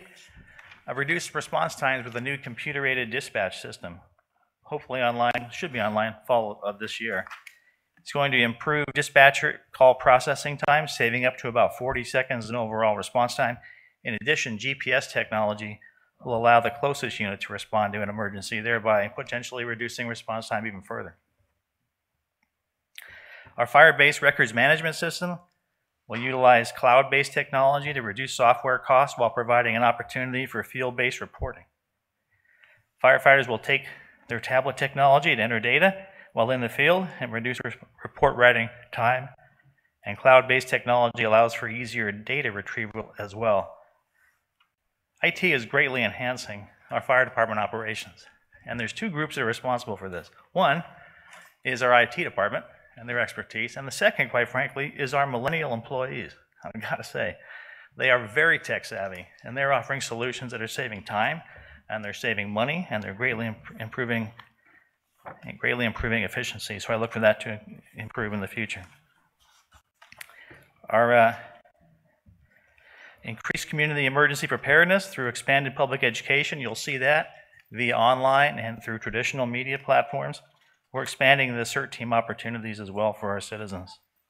We're looking to upgrade our fire stations, Fire Station 5 in particular, and also as Assistant City Manager Shikata said yesterday, Station 8, tying the development here with Related for temporary housing during that transition time, upgrading Station 8 as a temporary quarters, moving the crew over there. When Station 10 is built, the crew moves out and a modern fire station remains behind.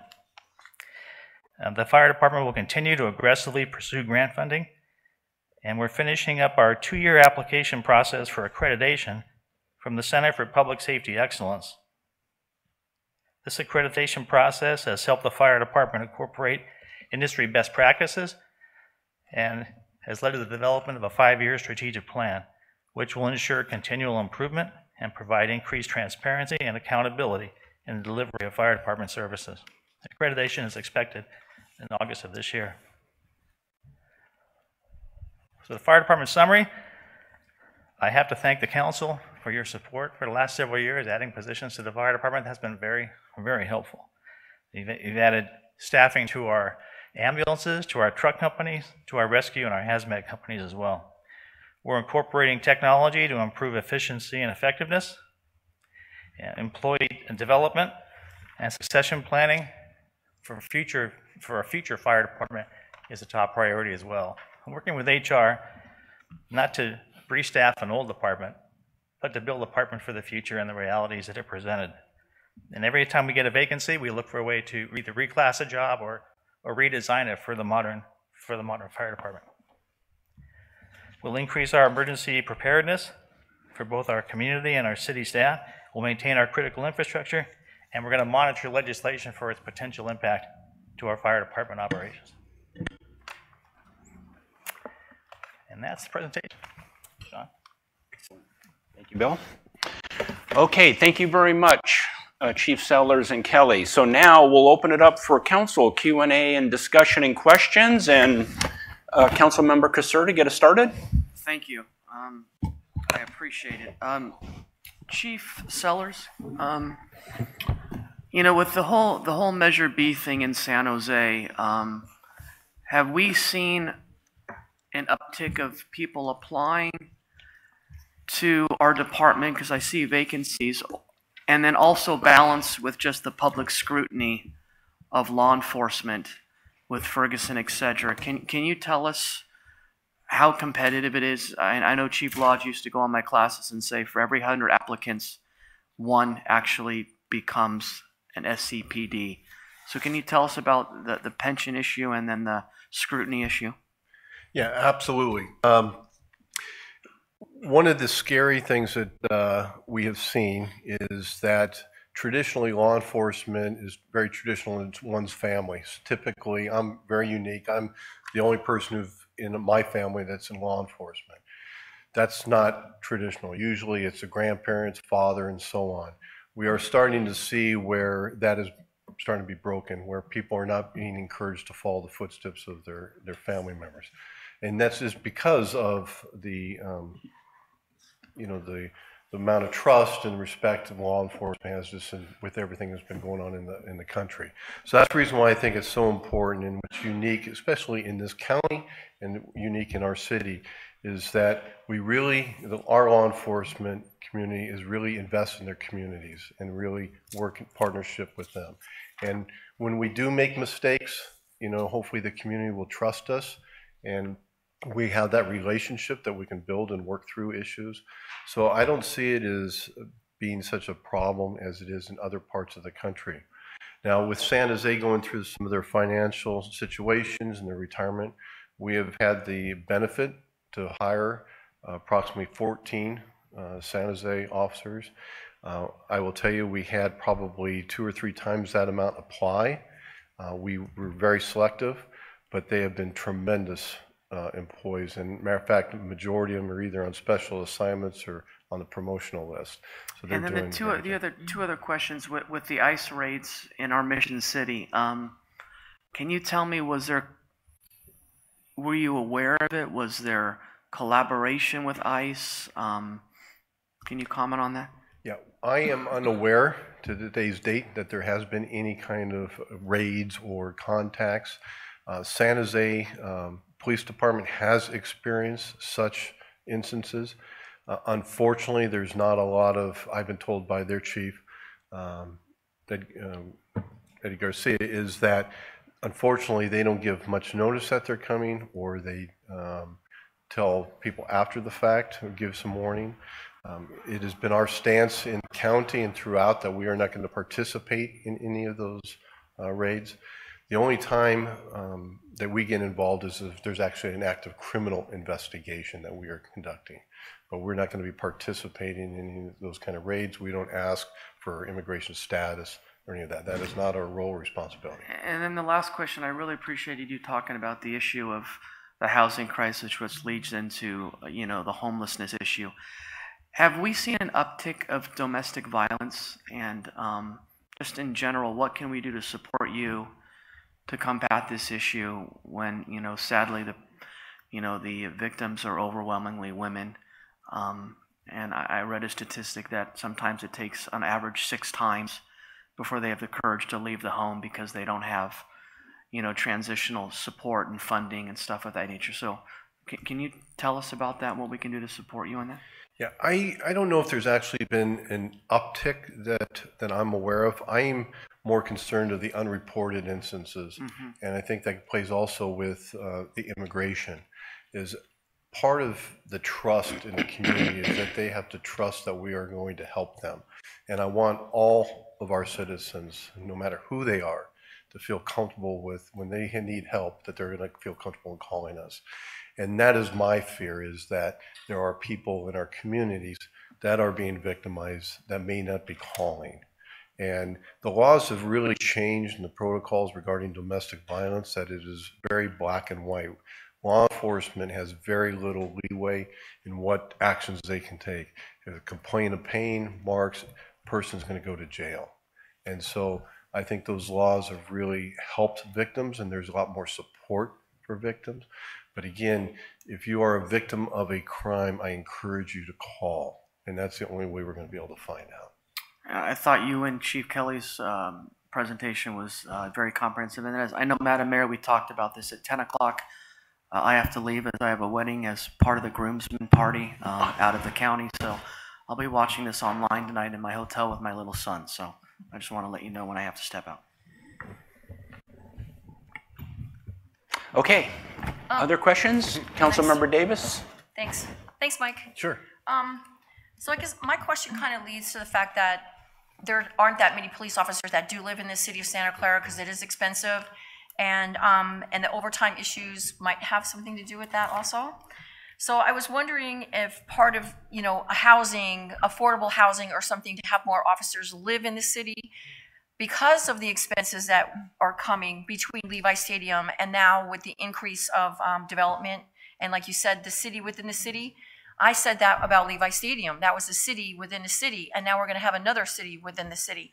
So this area out here will be greatly impacted. So I'm wondering if there's some way we could do some outreach or something that we could do. Affordable housing is a conversation we're going to have, but I think that we really need to look at our public safety people to be within the city limits itself.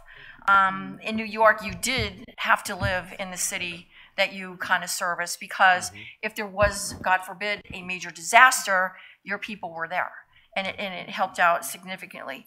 And then the other thing you kind of brought up about response time, you were just saying that you had so many motor officers, but it seems to me that when I'm out there, the motor officers are the ones that are able to get there faster than via a car because people don't understand when the lights are going, whether it's you or fire, they don't move over.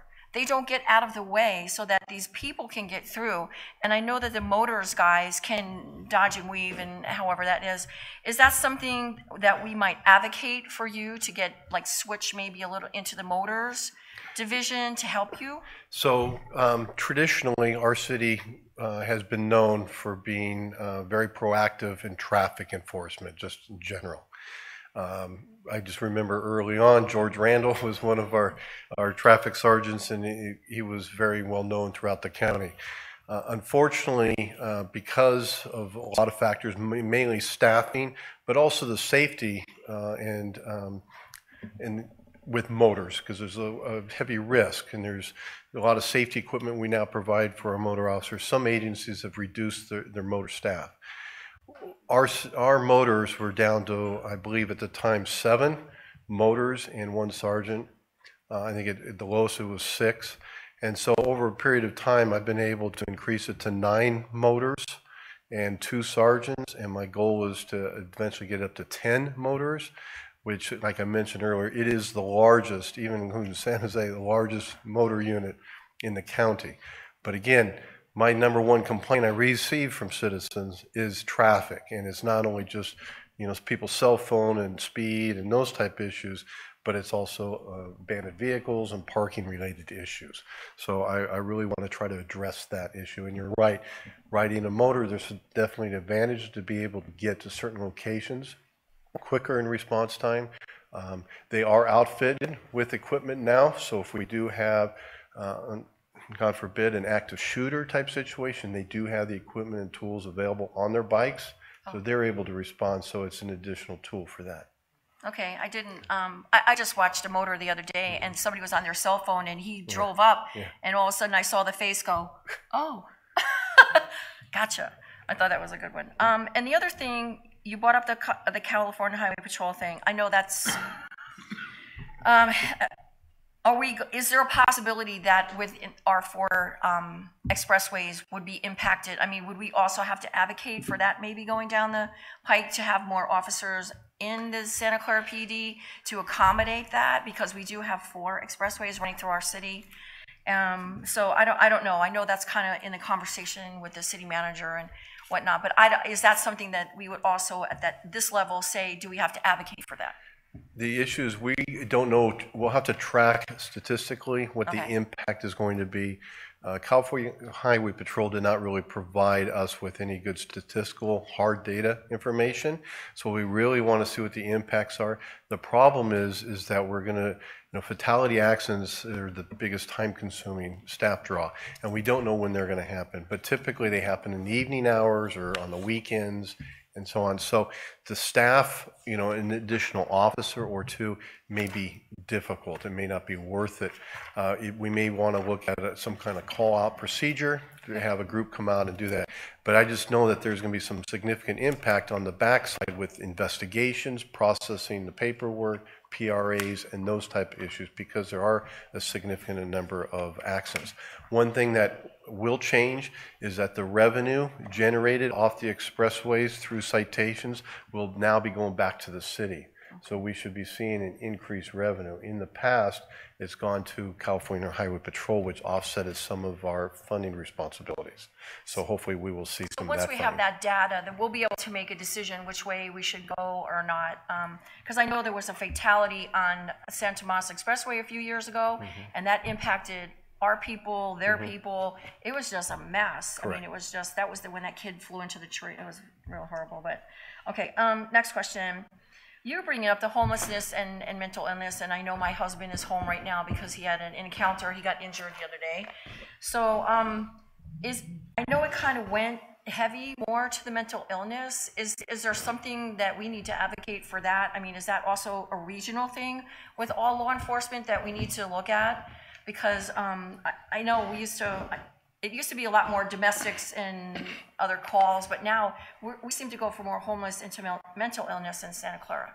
So, like, how do we advocate for that? How do we get you the resources that you need for this? Because, like you said, the officers aren't trained for this kind of. What do they do when these incidents happen? You know, and then they bring them down to Valley Med, and then that takes them offline. So, how do we keep that balance in our city? I mean, so this to me, I feel is regional, and it's just not happening to just us. So I think anytime you have the opportunity to talk to electives, either in the state or in the county, is to really express the concerns we have and try to provide additional resources. My personal belief is that the mental health system is broken and that there's not a lot of good services being provided to folks that really need it, that are in crisis. And we hear it time and time again where family members have tried to get services for their loved ones and are either turned away or the services aren't there for them.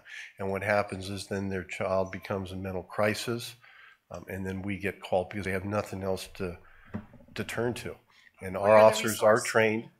but they're not trained to the level that some of these doctors are. And unfortunately, you know, we have to try to do the best we can do under the circumstances. The reason why I wanted to provide that numbers is I just wanted to show how many calls we go on that are very successful, you know, and unfortunately not all of them do.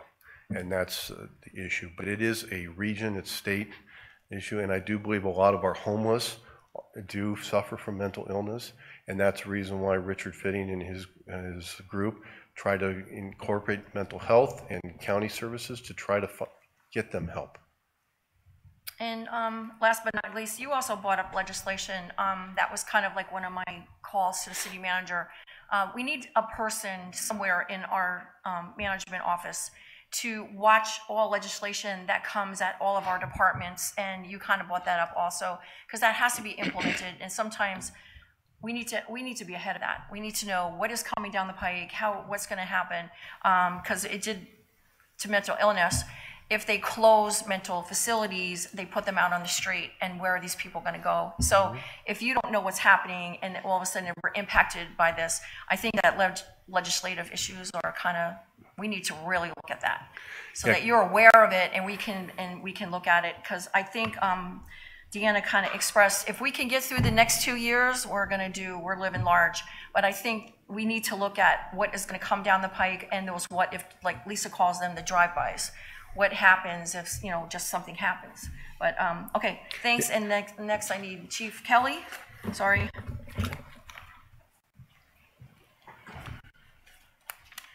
So for you and the county and EMS and all that lovely world, I'm looking at your chart here, and it seems that when the rise is with EMS and taking out the rigs, what is our cost recovery on that? I mean, if we're dispensing people for mental illness or accidents or things that are happening in their homes, and we're sending a big rig out versus like a EMS, I mean, are you tracking that, and what is our cost recovery on that? Well, the cost recovery is based on agreements that go back to about 1995 or so, when we started providing one paramedic from the fire department with a paramedic and an EMT from the private provider. That was a big change in our county, and it was a policy decision at the time that the fire department should be providing that service, or be beneficial to our community for the fire department to provide that service, to get a paramedic there within 8 minutes, because it was going to take 12 minutes for the private provider to get there. So we've been providing that service ever since. And part of that agreement back in 1995, which is carried forward to today, is that the county would provide cost offsets for that. For that portion of the emergency, the county would reimburse fire departments. And so our portion every year is about $360,000. It's about $60 an emergency. It's not very much. Okay. So it was a policy decision at the time that was a valuable service to provide. So the county fire chiefs are looking at that, because we're very keen that that could be a change that could be coming, and we rely on those fees. It's important that they continue. Okay, and then your fire inspection trends. For construction, is that just the stuff that's in the queue? I mean, this 2017 number goes up, and I'm kind of looking at 2018. That's not on the bar chart yet. No, but it's going to increase, yeah. It's going to increase. The majority of the activity in the fire prevention division for the last few years has been plan review, and there's an 18-month lag before our inspectors then go out to the field, because now they're building the approved plan. So we expect that activity to continue. Okay, is that something that we have to look at from a policy decision, like where the numbers are? I mean, are you giving that information to city manager so that when it comes budget time that we know? Yes, and we've also talked about the recently filled positions in the fire prevention division, replacing 3 retired deputy fire marshals. That's going to be a significant help. But then we're also discussing as a staff the effect of the related project coming forward. The pace of that is important. If it all hits at one time, that's different than if it's staggered over several years. Well, there's a little staggering going on, but you never know. Okay, under your construction inspection trends also, in 2012 and 13, it seemed that business inspections were prevention hazmat division. Okay. Then you go to 14, 15, 16, 17, and all of a sudden it's Business Inspections Operations Division, and you have some massively high jumps. So could you explain to me how many people are in this division and how is this affecting us? And are you also giving that information to the city manager so that we can make those lovely decisions? Sure, and it does jump out at you if you look at 2012. That's an anomaly that I have to publish it because that's the published data from that time. We had some injured folks who were on modified duty that helped with the inspection in the Bureau at the time. And we also had a full staffing in that Bureau. But you can see on the left side there wasn't as much plan review and construction permits being issued. As we move forward, staffing began to recover in 13, 14, and obviously the council's decision to staff the firefighter funding increased those available inspectors in our fire stations, which is why the red line is so high, because we now have more firefighters in the stations to share that inspection load. They're visiting more local businesses to make sure they're fire safe and so forth.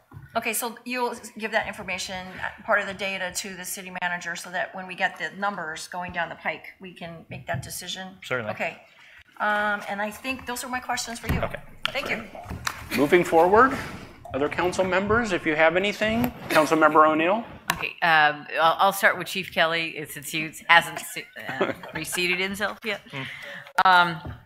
So lots of good information. First of all, I just wanted to mention that you mentioned the 5-year strategic plan. I think I went to a kickoff, like a kind of a customer or a community survey thing on that. Is that document available to the public to read? Because I don't remember seeing the Not yet, although document. it's made for public consumption. I have yet to brief the city manager staff on that. Oh, okay, great. Because it sounded like you were beginning to implement on it, so okay, thank you.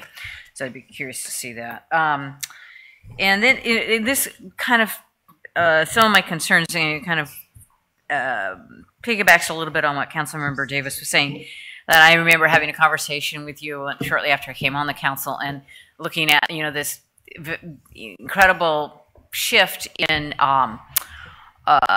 what the service delivery for the fire department, so they basically have become like a medical service provider. And at the time, I kind of 5 or 6 years ago bounced out some ideas about some alternatives, and like when you talked about the impact if we see cuts in further cuts in ACA eligibility and things like that, what impact that might have. And so I was just curious, are there any thoughts going on about, I know in some areas of the country they've done stuff like invested in either having medical social workers or nurse practitioners, like identifying people who are repetitive users of EMS services, and instead of having our fire department be their urgent care clinic, to look at another way to provide, once again, identifying some of those folks and providing them, even maybe those who aren't able really to get out very much, where, like I said, either a medical social worker or nurse practitioner checks in with them or visits them, and make sure the county can maintain their health rather than using EMS as either, like I said, either their urgent care clinic or their way to get to their doctor. I think they're studying a lot of different options for the delivery of care. How it affects our department and EMS care from a paramedic standpoint, right now we have two options. They either refuse care or they go to the emergency department. That's not a very good system. But when somebody calls, somebody should go, and it would be overwhelming, I think, to rely entirely on the model you may have suggested, sending a social worker out, for example. That may be an answer, but when there's so many calls, they have to be answered. Right, I know that. Yeah. I realize we cannot turn down anybody, but if perhaps helping people get into a different pathway for receiving the medical care. Yeah, I think that can happen, and I think there's opportunities for better service utilizing the fire department. Some experiments that are going on around the state involve a program called community paramedicine, where fire department paramedics are trained to a higher level, and they're able to refer the patient to an alternate destination other than the emergency department. So it could be a psych facility. It could be to another county service. But the idea is to get them the treatment they need, and then the fire department would get some of the apportioned savings from the emergency department to their budget. So that's being experimented with several counties in the state. We're watching that closely to see if that's something that can be applied here in Santa Clara County. But the problem is very profound, and it's very costly. And the Affordable Care Act recognizes the expense and is trying to provide less incentive to go to the emergency department. And so we've had discussions actually with staff at Kaiser Hospital. They're very interested in utilizing the fire department, if possible, to enhance service, because the fire department is trusted in the community, and the fire department has been known to provide great service, and it could be a gateway to providing even better service to outside resources other than the emergency department. So I'll keep the city manager informed on those developments. That sounds very interesting. So my other comment has to do, like, it's really great that we've seen a reduction in fires. We've had some notable fires. We had one just a few weeks ago. But Councilmember Kolstad and I were in Sacramento this week, and we were in a presentation with the director of CAL FIRE, which it was a fascinating presentation and very scary to see what happened in the city of Santa Rosa. And so some of my comments are, like, I don't think we're still, not as exposed, like even in Santa Clara Valley. We're further away from some of those areas and closer to the Bay. But do you look at, as they talked about all of the mutual aid requirements, and I know a number of your personnel have gone on those mutual aid requirements, do you look at that as, when we see the stats and the acreage and what they're projecting, talking about what is it going to take to fight these fires that are going on there, as they were looking at, they now know that Coffee Park fire in Santa Rosa, that was not the first time that area burned. It burned like 50 or 60 years ago, almost in the identical footprint, and they're looking at the geographic contour. So my point is, when you are doing your planning, are you thinking or are you hearing from your peers that there may be much greater requirements for mutual aid, as the director of CAL FIRE said, who thought that we would be fighting the biggest fire in California history in the month of December? That's true. I see a trend increasing with the fire danger around the state. I was hoping in December our firefighters would get back by Christmas. I never thought I would think that, but that's happening. It seems like the fires are more severe and more prevalent. That could be increasing, yet what's the appropriate amount of resources for our department to commit to that system? I ask myself that. Right now we have 25% of our department trained to respond to mutual aid fires like that. We bring a benefit back in the increased training and expertise those responders bring back, and help in our community reduce risk by their knowledge of the devastation of fires. Having said that, I think that's an appropriate limit also for that kind of commitment to agencies outside. So there may be other mutual aid requirements throughout the state. I think Santa Clara provides a robust mutual aid response, more than others, I think, of our size. I'm committed to continuing that, but in a reasonable fashion. And contributing to the mutual aid system also makes us eligible to receive mutual aid, should we need that. And during the planning of the big event in 2016, the Super Bowl, we had mutual aid partners on standby, ready to come here anytime. We had that relationship built with them. They know what our needs are. We know them and how to respond with them. It's a great system. But I think in the future, that's probably going to be our max commitment, no matter what their need is outside. Okay, so my last comment for you is kind of to piggybacking on that theme of mutual aid.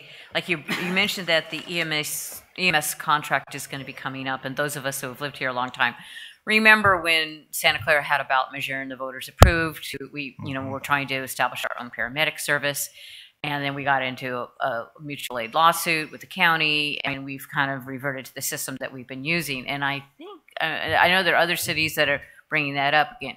So are you hearing any discussion that the county maybe would look at? Do they need to, because I know that there's been some issues with the current provider, county provider. Any thought about, would it be better for those cities who are able to provide their own paramedic service, and then for the others to use the county provide and still participate in a mutual aid plan at the county level? We talked about the 1990s and all that we did in the 90s. We tried to do that particular system and provide the transport service for our citizens. Then came a lawsuit, and then the San Bernardino decision that said that the EMS Act should be interpreted that the county provides that service. So we've been in that situation ever since. So we would have to have one agency in the county, one fire-based agency in the county, take the lead on that with all the fire chiefs participating in that system. And we're looking at that. Contra Costa County has a model that works that very well for them up there, the fire-based EMS system. But we'd have to take a look closely at the risk that goes along with that service, as well as the benefits. So we are studying that at the county fire chief level, and we'll keep the city manager informed. Could I just add that the city managers actually took, the Santa Clara County city managers took this issue up as part of their meeting last week. The county reported that for the first time, they are open to public-private partnerships. And if you recall, in about 2009, 2010 timeframe, San Jose was actually very active in putting together a public-private partnership for addressing the needs and all the financials around providing the service. Interestingly enough, Nadine and I were the city manager leads on this item and actually testified with the Board of Supervisors on the outcome of what we see today of problems with the service provider. The county actually reached out and asked if we would participate in guiding those conversations because of the institutional knowledge that we have on this matter. And I think it's a very interesting issue for us to look at because it is at its most granular level the well-being of our residents. And we definitely have an interest with respect to the cost for service that would come from the fire department. So there's going to be a lot of activity on the manager's level to make sure that issues around cost, public health, and the opportunity for once and for all to work with the county on different models of service that serve our residents in an improved manner. Okay, great. Thank you very much. So I have just a couple quick comments for Chief Sellers. So thank you for all the data, and it's all very helpful. And I'm very sympathetic to like the issues similar to what Chief Kelly's facing around, homelessness and perhaps some mental health issues. And if there's other training that your personnel would benefit from, and once again, when we look at what kind of housing or whatever that we need to provide in our community is, unfortunately we've had a couple of tragic episodes in Santa Clara in the last few years that, if other resources had been available, perhaps we could have avoided. But like when you said, and I quote you frequently when I'm talking to residents, and I say, well, our police chief says that the biggest complaint he gets is, traffic related things. It's not really crime, it's traffic. And I don't know, Chief Kelly probably would have a different feeling, but like do you feel that traffic calming measures of different types help at all? Or, when you see, like, I have people complaining to me about, people are coming through the neighborhoods because they're just looking for alternative routes. Do you have an opinion on that? Or, as I think about, what Public Works maybe would have to do, what would, from your standpoint? I'm obviously not a traffic engineer and I don't study traffic patterns, but I just look at it as the simplest form is that the number of vehicles we have on the roadway, for our capacity. I think each and every family now with the economic times is that there's multiple families living in residence. So there's more, it's not the traditional 2 cars and they're parked in the garage. We have families that have 5, 6, and up to 10 vehicles assigned to one residence. So I think it's just strictly in numbers. I just think there's a lot of people we're used to, instead of riding bikes, I know, bike paths and stuff are being, promoted and encouraged for people, safe routes to schools, those type of things, but people enjoy driving, and I just think the capacity on the roadways is just as such that the number of cars have exceeded. Is my personal opinion. Now I know that there's been a lot of discussion about road diets and the benefits and that. I honestly don't know the opinion of that. I mean, to me, as a layperson going from 2 lanes to 1, it doesn't really make sense, but then some people have explained it that it does, and the way it works well. So I would have to leave it up to the experts, but I really just think it's in numbers. Okay, all right, thank you. Very good. Okay, other council members, questions? Yes, Vice Mayor. I'll start with you. Okay, I'll be okay. Okay, thank you. First off, number one, thank you for your presentation, and thank you for all that the police department does, and thank you for always being responsive to my emails in the middle of the night when things are going crazy out there in the north, up here on the north side. No problem. There was, you mentioned the community-wide survey that's being facilitated by My 90, and I was really glad that you brought that up because I came across it the other day, a sponsorship on Facebook for My 90, and it talks about a focus group on January 31st at the Central Park Library. And you didn't mention it, and I also looked it up on the library calendar, and I didn't see it there either. So I wanted to know, is this something that's real? Or No, it is real. So there has been a number of community outreach. There's a group, and I think some of the community members, I know, I don't see them here right now, were invited to participate early on with the survey to interpret some of the questions that are going to be asked to the community. My understanding is that they're now moving forward to focus group areas. And there is a couple dates, and I do apologize, I don't have the specific dates, but they are going to be held at the library. Right, yes, and January 31st at 6 o'clock and March 1st also at 6 o'clock. Yes, no, because I hadn't seen it advertised, and so I was thought, what is this? And we typically will push it out on the social media. The concern I have is I don't want people to think that the police department is influenced in the survey anyway, and I really want it to be really independent. And there's a significant wall between the police department and the survey, because I really want to get an open and honest response, and so that we can look at ways to improve our relationships and services. But we have been promoting events. I know, like at the Art and Wine Festival, they had booths out there with us, and so we have been promoting in the past. And I will, when I get back on Monday, I will find out if those specific dates have been pushed out on our social media. Okay, thank you for that clarification. Okay, let me see. Let's see, the operational constraints. Yeah, you mentioned the California Highway Patrol, and one question that it raised for me is by the city of Santa Clara putting out, enabling these services because of their situation that they're in. Will we get reimbursed? Will the city get reimbursed for those services like we do when we provide services, like, when we send out our teams, to different cities for events? On the expressways? Yes, sir. No, so what happened when the state installed, or the county installed, the HOV lanes, we in Santa Clara have 54% of the expressways in the county with HOV lanes, which is San Tomas, a little bit of Central Expressway, and Lawrence Expressway.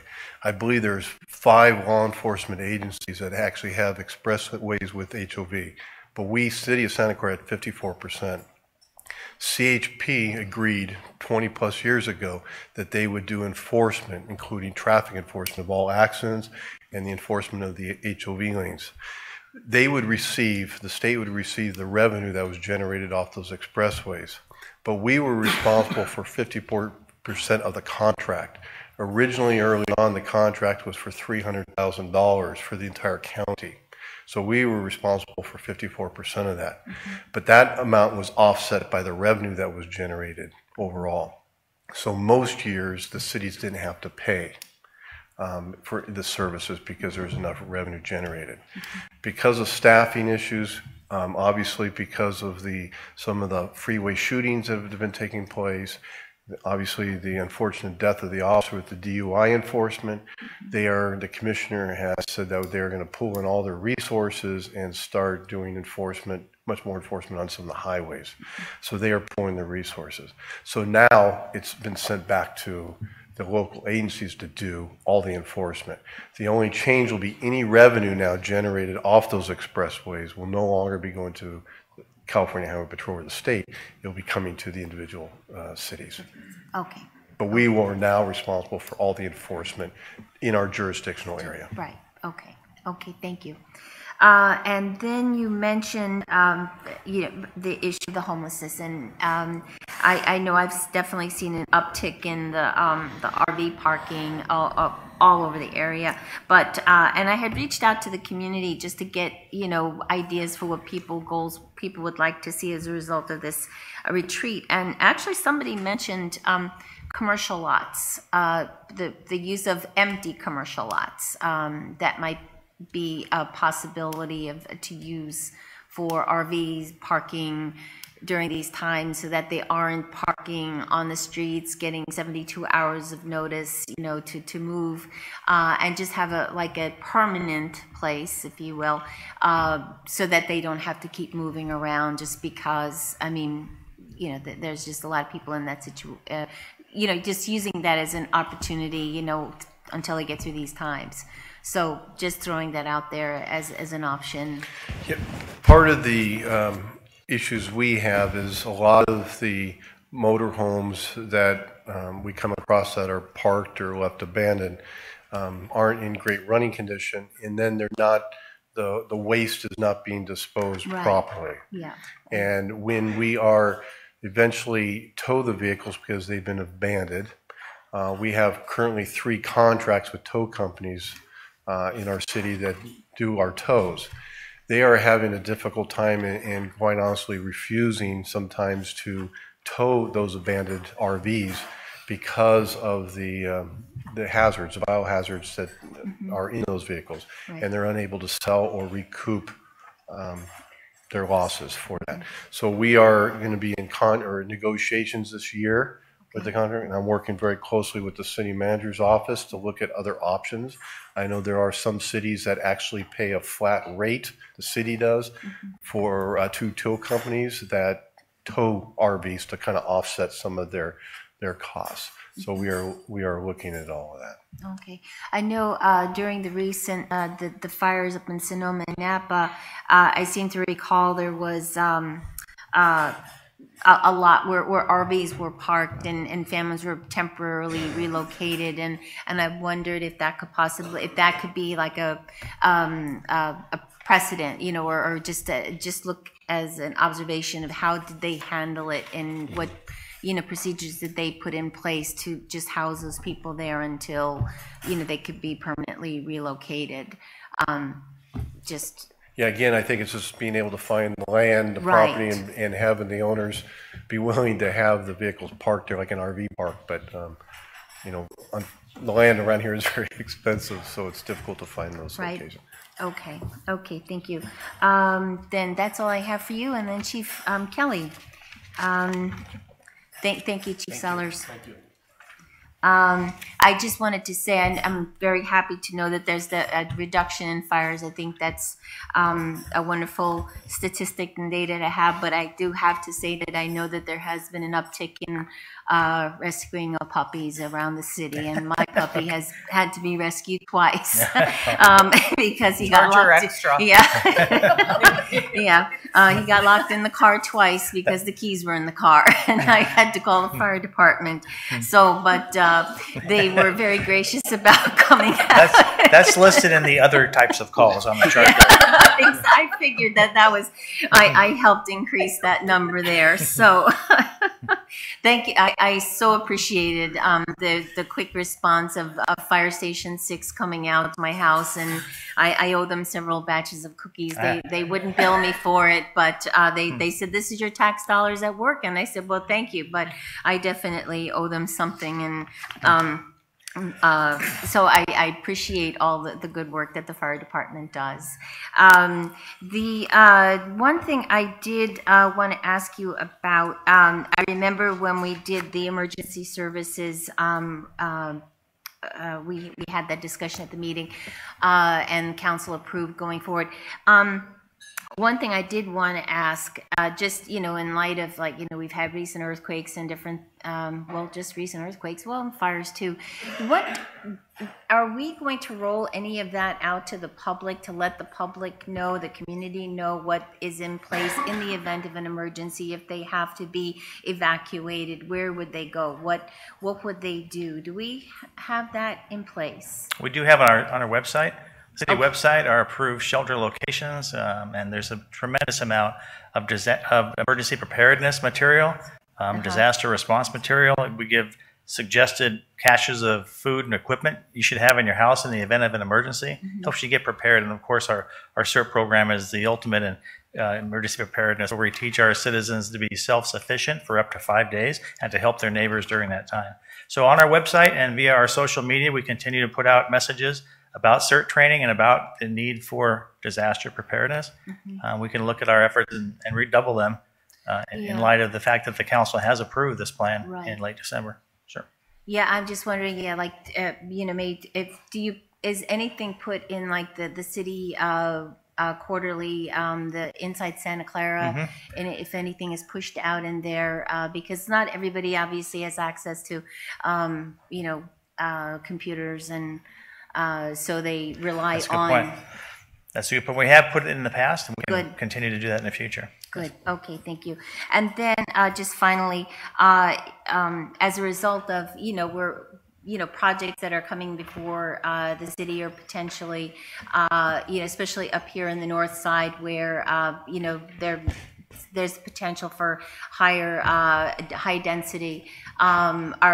Is the fire department looking down the road, or working with the city to potentially, what additional costs there might be as a result of higher buildings or things like that? Certainly, we're looking at the personnel costs as well as equipment costs for that. We try to put as much fire safety measures into the buildings themselves when they get to be that dense, because the fire department just can't respond anymore and put a ladder up to the roof and go to the top of the building. They're so much more dense. So we really increase the fire protection systems, the needs for those systems, and to make sure that they can protect citizens who live in those or work in those buildings. But yes, as part of the development of the north end of town, we're looking at the staffing needs and the impact, as well as any specialized equipment, especially for the unique hazards that may be presented with a related project in that development. And then the possibility of public-private partnerships, I would imagine, as a result, to help. Certainly. That's in discussion now. Great. Okay, thank you very much. That's all I have. I have some questions, so Bill, if you want to stay up there, Okay. so you don't have to sit down. Just to follow up on that, the higher, denser buildings that, especially some that have been proposed, have been approved, and are going to be proposed. Are you involved, and the fire department involved in the conditions of approvals for these projects? I know we had like the project clearance committee when the fire department's involved.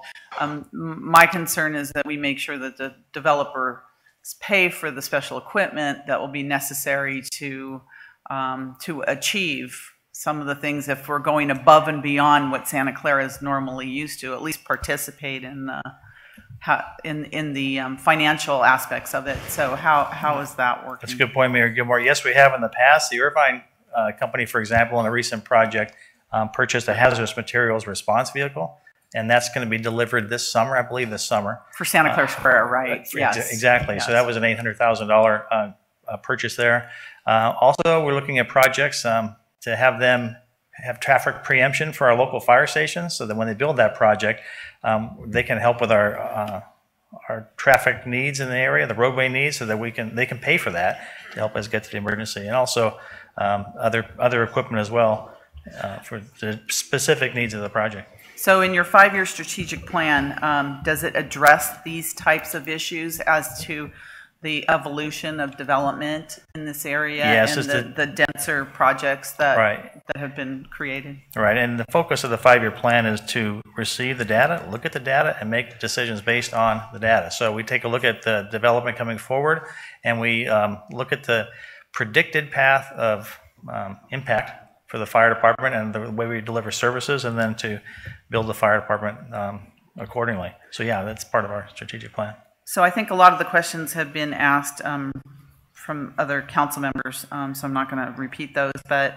one of the other things that I hear some issues, not necessarily complaints, but just comments about, is the time that it takes for fire inspections for businesses, small businesses, developments, just generally speaking in the community. And so I just want to put that on your radar, if it's not already on your radar, about the timeliness, because it doesn't sound like it's a staffing issue for us, but some sort of procedural operational issue. So I'm just saying, because I've heard this, several times. So I just wanted to put that out there. Okay, thank you. We have had discussions this week. I have with the city manager staff about interdepartmental cooperation and collaboration in the development, in the processing of plans and inspections, and I appreciate the input. Right, we talked about that yesterday in terms of all the departments working together, and we were talking about our physical plant and other things. Of course, you were here, so thank you. I think that's it. And I have some questions for the police chief. And again, I know we're over our time, but public safety is really important in our community, and so there's a lot of emphasis on police and fire services in our city, especially when you need them. And so they become exceedingly important, and they're exceedingly important for our community, and I'm sure a lot of us get a lot of feedback on these two services, so thank you. First of all, Chief, I want to say thank you for the DARE program. I've been able to attend many of the DARE graduations, which is the program presented to fifth graders in many of our public classrooms. They talk about dealing with drugs, alcohol, bullying, peer pressure, all sorts of things. And that program is really, I think, really makes a lot of difference in our community. And I know we're one of the last communities that really offered that. And I know your DARE officers spend a tremendous amount of time, effort. It's really a job of passion for them, for the children, but if they can, make a difference in these children at a fifth grade level, it's really important for our community. So thank you very much for providing that, because it's really, I really want to see that continue as well, and I'm hoping the council will, always make that a priority. I agree 100%. For Santa Clara, and Councilmember Watanabe is going to sing the song, the DARE song, at the end, because she did admit she called the fire department twice. I'm not sure I would have admitted that, but since she did, she's going to perform the DARE song after this. So another questions I have are regarding the lower calls for service, or some of the lower calls for service. And I wanted to ask you about property crimes in Santa Clara. For instance, both my husband and I had our cars broken into. I called the police department and they said, just put it online. We'll take your report online. So tell me how those reports are memorialized in these statistics, because I know due to the vast amount of property crimes, especially car break-ins, home break-ins, those types. So if there isn't a call where an officer is actually coming to your house, how are they memorialized there? So through community input over the last number of years, there's a number of people who have suggested that they would like to do online reporting, especially people who are visiting our city, who unfortunately have a property removed from their vehicle while attending class or one of the facilities out here. And they didn't want to wait for officers to respond. There was no suspect, there was nothing. There was just the car was left unlocked and their property's gone, or window was smashed in the property. There was nothing. And so to be able to meet the demands of that and to make sure that we were meeting and listening to them, we created an online service where people can report certain crimes. They're very low crimes, a certain value that they can do. If it reaches a certain threshold, I think it's $900, they have to then contact the police department, and the police department needs to take the report. Is my understanding all of those reports, the documentation, the number of thefts, are incorporated with the final numbers. But what it does is it reduces the number of calls for service, because people a lot of times are no longer calling our dispatch center and requesting officers to respond out to a scene. A lot of times they just go onto our website and initiate the report. So let me ask you as well about car accidents. Mm-hmm. When there's a car accident and there's nothing reported, do your calls for service include calls for car accidents? It would be, if they called our dispatch, they may call our dispatch and they may inquire for a theft, for example, or they may inquire, let's say, a traffic accident. The dispatcher can say, these are your options. We can have an officer sent out to the scene, or on a traffic accident, you can exchange names. That party may say, nobody's injured, we'll just exchange names. So you will have a call for service, but you won't have a response because the officer did not respond out to the scene. So I have to look at the numbers, but sometimes you will see, if you add up the response times or response calls for police and fire, they won't add up to the number of calls that go into dispatch, because the person was given I just either want to know options. what's embedded in these numbers. Right. In terms of, property stolen from a porch, or So car anytime break-ins. Right. Those are what's happening now in Santa Clara as well as everywhere else. So Right. how is that being So calculated? anytime somebody calls our dispatch center, is my understanding, that would be total calls to communication center. Anytime somebody picks up the phone and calls our dispatcher for police or fire concerns, or just to report anything or have a question, that is documented at the 167,000 number of calls for service per year. Then if you go police calls for service, that is when officers are actually dispatched to calls. So either somebody has called our communications center and there's actually an officer responding out to calls. And that's roughly 53,000, 54,000. If you look at that and the fire department, which is fire department's roughly around 10,000, so approximately 63, almost 64,000 events are created for police and fire to go out to those calls. In addition, officers are encouraged to do self-initiated activity. And that is what we did the staffing study, if you recall. The people who did that staffing study really look at the self-initiated activity because that is time that officers are available, are not on calls, and have free time to be proactive. They like that number to be up. That is the self-initiated activity. It's traffic stops, stopping people, talking to them anytime. So it's around almost 23,000. And then the number of police reports that they take. That's about right around 12,000. And then the number of arrests are explanatory. Okay, thank you. Mhm. So just two other things. One is the plans for the future for the police department in terms of staffing, considering the tremendous amount of time it takes to get an officer, either a lateral or a new hire online, is anywhere, I think you said, from 11 to 18 months in that respect. And we have some big issues that are facing Santa Clara that have been known for a while, like cannabis, City Place, all the development projects that have been approved because it takes them a year or two to get online. The Santa Mas Expressway, which we knew from last year, which I think is an impact to us that we can't deny. And then the retirements. I know our police force is aging a little bit, just a little, and there are going to be a tremendous amount of retirements coming forward. So I know that the fire department has a 5-year strategic plan that talks about that. Do you have something similar in the police department to address these issues that are facing us that we know about? Yes, I have had a number of conversations with the past city managers, and I'm looking forward to having a conversation with Deanna. We have been aggressively trying to hire people and get up to full staff, which I think we're going to be able to accomplish, at least the open positions. We're trying to be really aggressive this year and be able to do that. We do forecast retirements. That is the reason why we cannot stop continuing our recruiting process.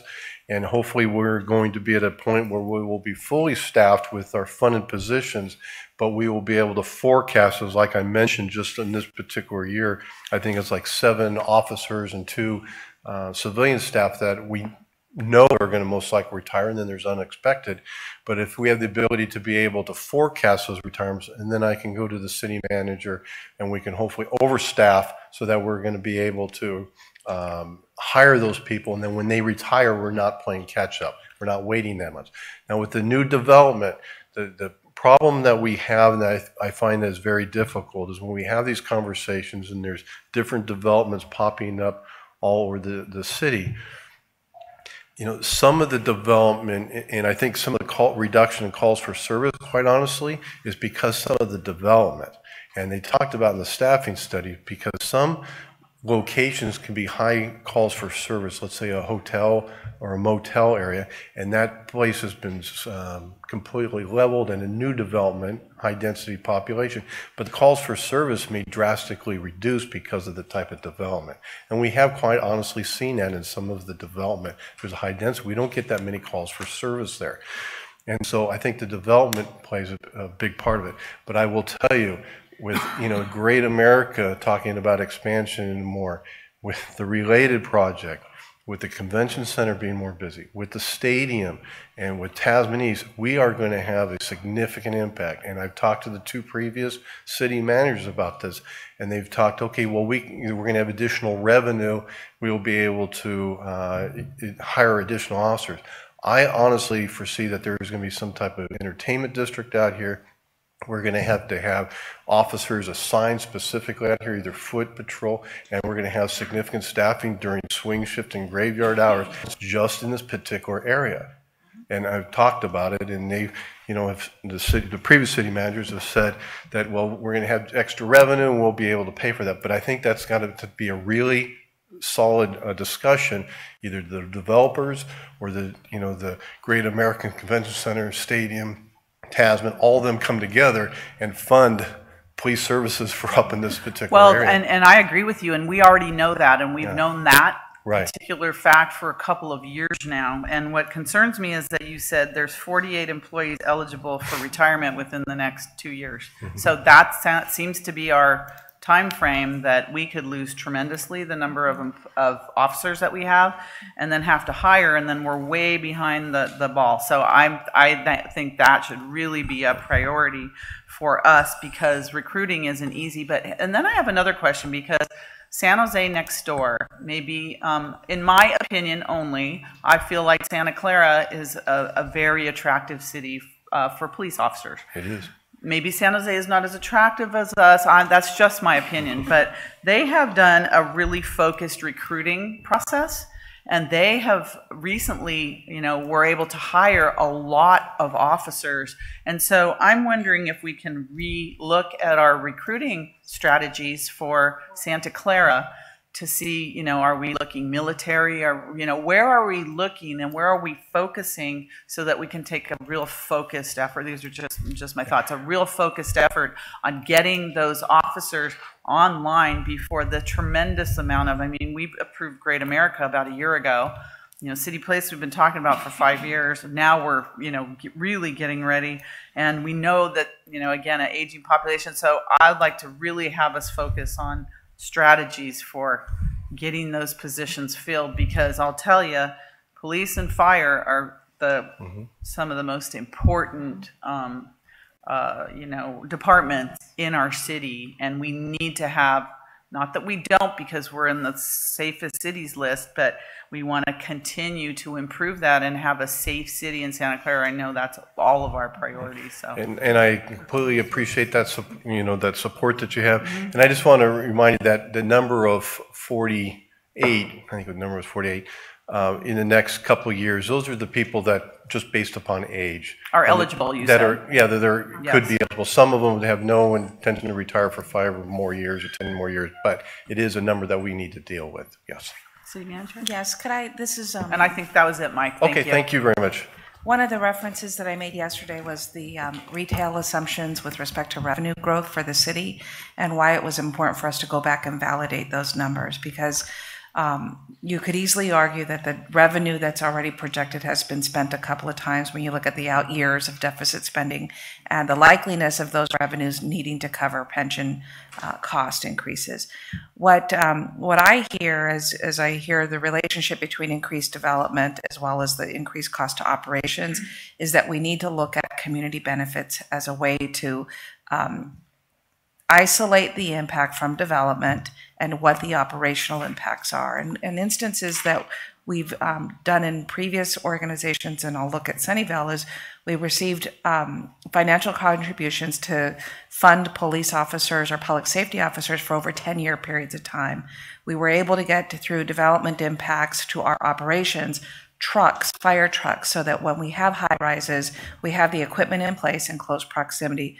We got a training facility built, a fire station built, a shooting range built, all in one. It's an extremely innovative facility, but we have to look at how these developments impact our operational cost and how we can work with our developers to return those services back, because the revenue will always lag behind when the cost investments are needed.